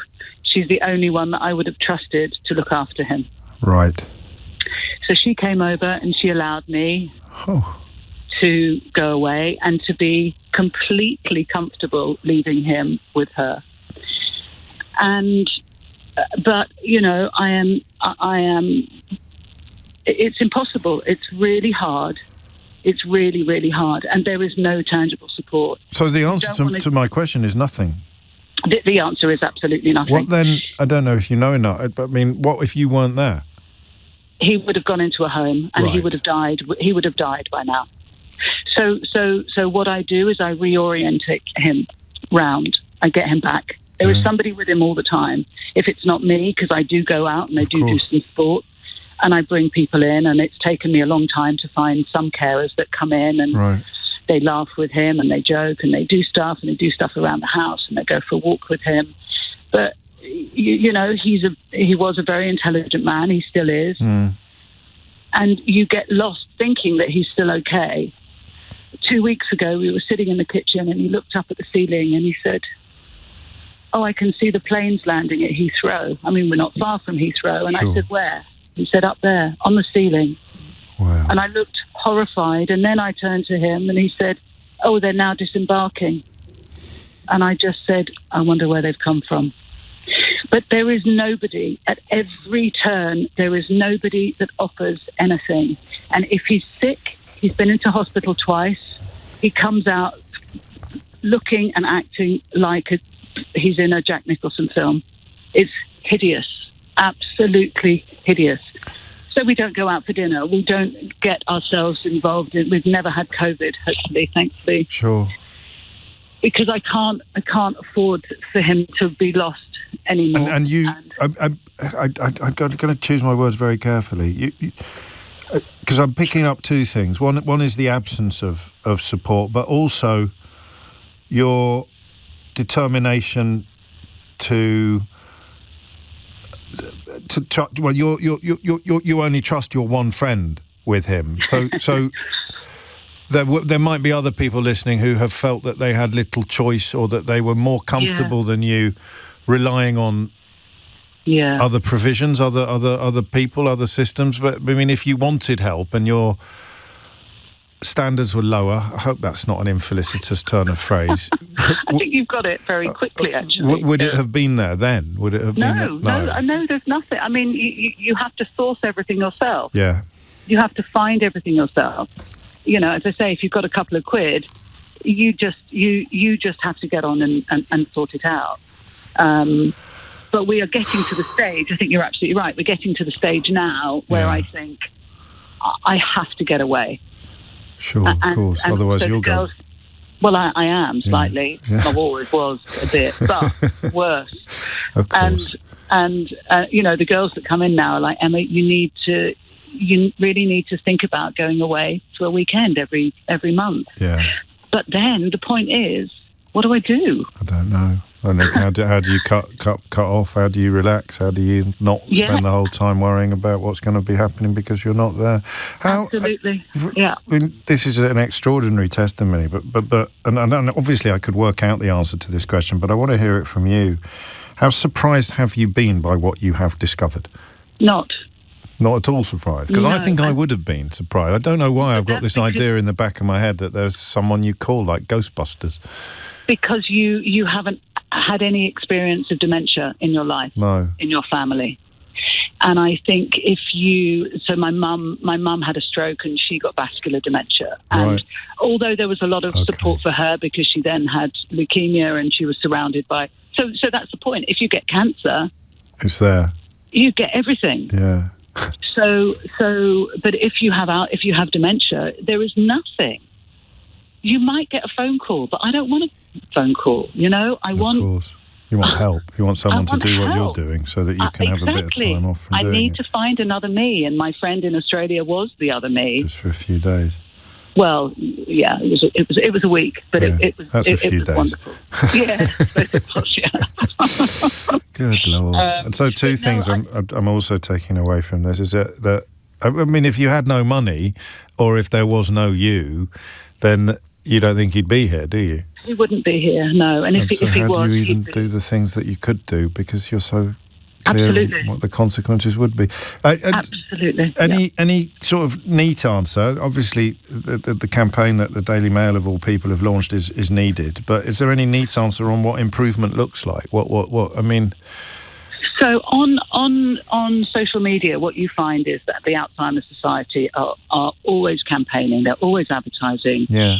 They are, we are helping people, donate now because we're going to make somebody's Christmas much better. Yeah. But they don't. They don't. They would probably, for legal reasons, I have to obviously stress that they would almost certainly dispute that. It would be very odd if they didn't. But your experience is that they've done nothing really to help. They've done nothing to help you.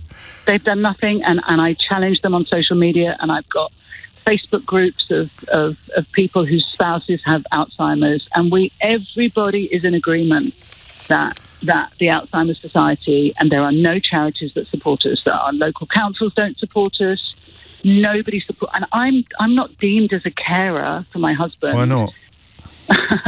Because I'm his wife. Oh, I see. Sorry. So you are his carer. You'd probably be entitled to the 12p a week or whatever it is, carer's allowance. Absolutely, but I don't because I'm his wife. Yeah. And actually, I don't give a monkey's about 12p, but it's the recognition. And so I start to fight with the local council, and then I think, I can't, my blood pressure's high enough as it is, I can't do it. And so we get to the point where we just let it go. And of course that is the kind of $1 million moment, isn't it? In that because you can cope and that is a diminishing reality as the condition gets worse, then the urgency is not conveyed to HQ or whatever it would be, that the system needs to improve, because you will either be someone who copes or someone who doesn't, and neither of those scenarios are going to create the kind of improvement that's so obviously needed. Emma, thank you. No, I don't even know what to say, really. But people are texting in, but this would be a bit like, forgive the analogy, it's a bit clumsy.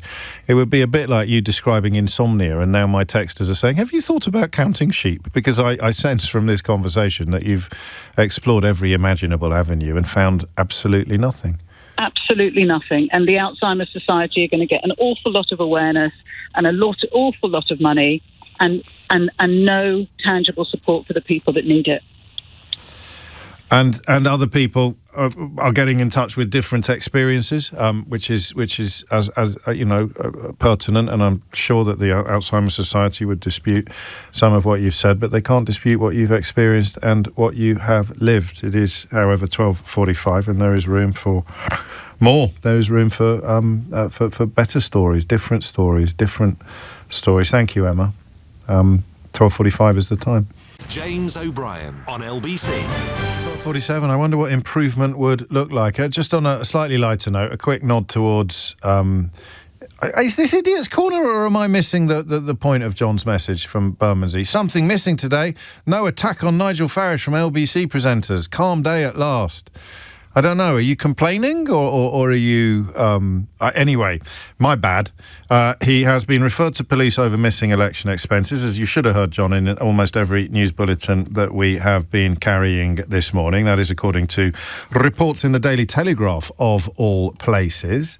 But hang on, I haven't finished yet. 3 more members of his various political parties, or 3 more of his MEPs, protégés, close friends, colleagues, whatever you want to call them, have been alleged to have followed the script provided by a Kremlin stooge to his very good mate Nathan Gill, who's currently in prison for taking bribes from that Kremlin stooge. So that's 3 more of Farage's closest colleagues who have been named, with the Crown Prosecution Service saying that they followed the script provided to Nathan Gill by the Kremlin stooge when they were giving interviews to a pro-Russian TV channel in March of 2019. That brings, I think, the total to at least 8 MEPs elected for either UKIP or the Brexit Party, now known to have been the focus of efforts by Nigel Farage's very, very close friend and former Reform UK leader in Wales, Nathan Gill, to co-opt them into fulfilling tasks set for him by his Kremlin paymasters. So that's 2 stories that I probably should have spent a bit more time on, John. And then, of course, Matthew Wright yesterday on LBC spoke to a very dignified chap called Yinka Bankole, who had been at Dulwich College with Nigel Farage and who remembers the 6th former telling him to go back to Africa. That was on Saturday, I beg your pardon, on LBC. I will urge you to go to the LBC app and have a listen back to that conversation in the context of Farage claiming, of course, that he was never made racist remarks in a malicious or nasty way, adding that he never directly abused anybody while he was at Dulwich College, and quite possibly just adding as well, Bernard Manning. Siobhan is in Gravesend to steer us back to the dementia conversation. Siobhan, what would you like to say? Hiya, James. Hello. I really want to genuinely thank you for your journalism. It keeps me sane, particularly around racism and the rise of the far right. So I'll just get that out of the way, because it really does keep me sane, literally. Lovely thing to say. Thank you. Coming at this as a professional, I hope some of your listeners, previous callers, are still listening. Yeah. There is a service. It doesn't cover all GPs, but you get like social prescribers. Yes. Many GPs have dementia coordinators, which is what I used to be. Okay. This scheme was piloted in 2021. Now, it is eventually supposed to cover all areas, but I don't think it still does. And we would cover a huge area. I covered a huge area in Kent alone, and we would signpost people. We'd be a friendly ear on the phone. We even used to do dementia assessments. But what we did at the start of that was we took a survey, because I worked for a charity. Oh, yeah. Although we were tendered by the NHS, and we rang 200 people who cared for people with dementia. So, spouses, children. Yes. And overwhelmingly, they were dissatisfied. I mean, many hadn't even had their loved one referred to a memory clinic. It was kind of just an informal diagnosis from the GP, and then they were kind of left to it. And that, because I suppose because it's incremental, that's part of how this stuff happens, rather than reaching immediately for, condemnation. Because in the first instance, everybody's going to be able to cope with it, aren't they? But usually with a diagnosis, you sort of, they're a bit forgetful. But as it gets worse and worse and worse, the support doesn't suddenly appear or improve.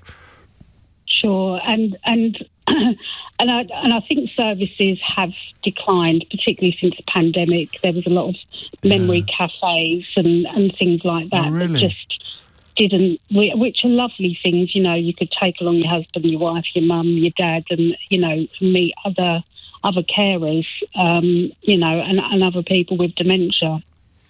Board games and music and things like that, but unfortunately a lot of the services, you had a guy earlier whose dad had early onset. A lot of the services do tend to be directed and focused on older people, like day centres and things like that. And I've worked with people with dementia for 20 years, and unfortunately the symptoms of early onset dementia tend to be a lot worse, and that possibly because people's physical health is still in its prime. If I put you in charge, what would you do first? Oh, goodness me. No pressure. What would I do first? Well, I think the referrals to services on diagnosis aren't there, but like you say, you're not going to be in need of those services straight away. And I think, like you say, the changes are so incremental. Yeah. You almost kind of just become so used to it. And a lot of people with dementia feel like that they're the only ones who will look after their loved one with the kindness. I got that from Emma. I thought Emma put that really powerfully, or certainly conveyed that sense really powerfully, and also created this idea in my mind of I can cope until I can't cope. And because it creeps up on you like that, you don't always notice it as quickly as you might.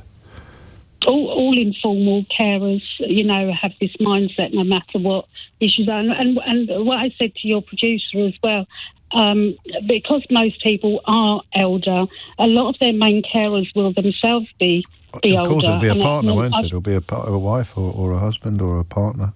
Yes, and our surveys, we spoke to people in situations that you couldn't imagine, where the carer was someone suffering with a life-limiting or even terminal disease. We had a guy who was a carer for his son who had quite a profound learning disability. Right. Now, he had dementia, and I actually spoke to the person with dementia because it happens to be him who answered the phone, but he was still had the insight. But there just wasn't the appropriate help there, and I was really dismayed actually, and the actual gravity and size of the job in front of me. I only did it for 6 months. I've worked with people with dementia for a long time. Sure. It's just not enough to have 2 people covering a ward of nearly 2,000 people. 200,000 people. Good grief! And of course, it would be obvious to you and to most people listening, but of course, what I've only just remembered is that this is an absolutely clear consequence of us living longer, of us all living longer. Well, there'll be 1 point. There's just under 1 million of us now with dementia. In 2050, now I'm the same age as you, right. So we may well be in this cohort. Sure. But there'll be 1.6 million of us in 2050 with this disease, and it's only going to get bigger and bigger and bigger. Which means if they do anything to address it and to look after it, it's only going to cost more and more. It's going to need more and more money and more people to work in the sector. And we're deterring, some of our, the backbone of care services, having been a care manager, was international staff. Absolutely. I wonder whether the Daily Mail will pick up on that element of the story in their continuing campaign. The idea that many of the people that we would have been looking to look after people with dementia have been invited to sling their hook. Under not just, of course, previous governments, but arguably under this one as well. Siobhan, extraordinary stuff. Thank you. And grim, actually, fairly grim. On the context of where do you go, where do you turn? A couple of texts that I feel I should read out. Fred in Guildford says, I'm not associated with the Alzheimer's Society, but I feel compelled to point out that they're not a care provider or a care funder. They fund research, they offer advice, make companion calls, raise safeguarding concerns, operate a helpline and lobby the government. And on a similar theme, Ros has been in touch, so just wanting to add to this conversation. My mum sadly passed away 6 days ago. Oh, Ros, I'm sorry. I'm so sorry. This can't have been an easy listen for you, given that recent loss. She spent her last 7 and a bit years in a residential nursing home. She was diagnosed 11 years ago. The 4 years before the placement in a home were the most difficult. It's so sad and worrying to know that 11 years down the line, things are still impossible for people and there's no easy way to navigate the system. This is considering our numbers of dementia are increasing. Well, we just got given the heads up on that. I did get help from forums and Age UK, invaluable help. The Alzheimer's Society were helpful too, but there should be an algorithm that once a diagnosis is given, people... relatives and carers follow. My mum's home in Twickenham in London was exceptional, and if it wasn't for them, she would never have reached the ripe old age of 81. It's like a couple of the things we've talked about in recent years. Care homes in general, actually, but oddly also the plight of NEETs, the things about which we know nothing until suddenly we need to know everything. But as a couple of people have pointed out in no uncertain terms, this is yet another reminder of how demographic change demands demographic change. More and more people needing more and more help means more and more people providing more and more help. And we have turned ourselves into a country that is currently repelling the people who might provide it. Many of the people who might provide it. That's it from me for... Oh, hang on. No, John in Bermondsey complaining, or I think perhaps celebrating about the fact that we hadn't done much Nigel Farage coverage today. I should tell you, John, that a Reform UK councillor up in Durham, he sits on Durham County Council, his business has just been fined £40,000, mate, for employing someone that had no legal right to work in the UK. So that's 4 stories for you today without even searching, all demonstrating just what a wonderful idea it would be to put that chap and his colleagues in charge of the entire country. If you missed any of today's show, you can listen back on our free global player or on the new LBC app, where you can stay up to date on all the top stories, put your opinions, news categories in the order you want, pause and rewind live radio, and listen to a range of podcasts. Download the official LBC app for free from your app store now. Tom Swarbrick will be with you at 4, but now it's time for Sheila Fogarty. James O'Brien on LBC.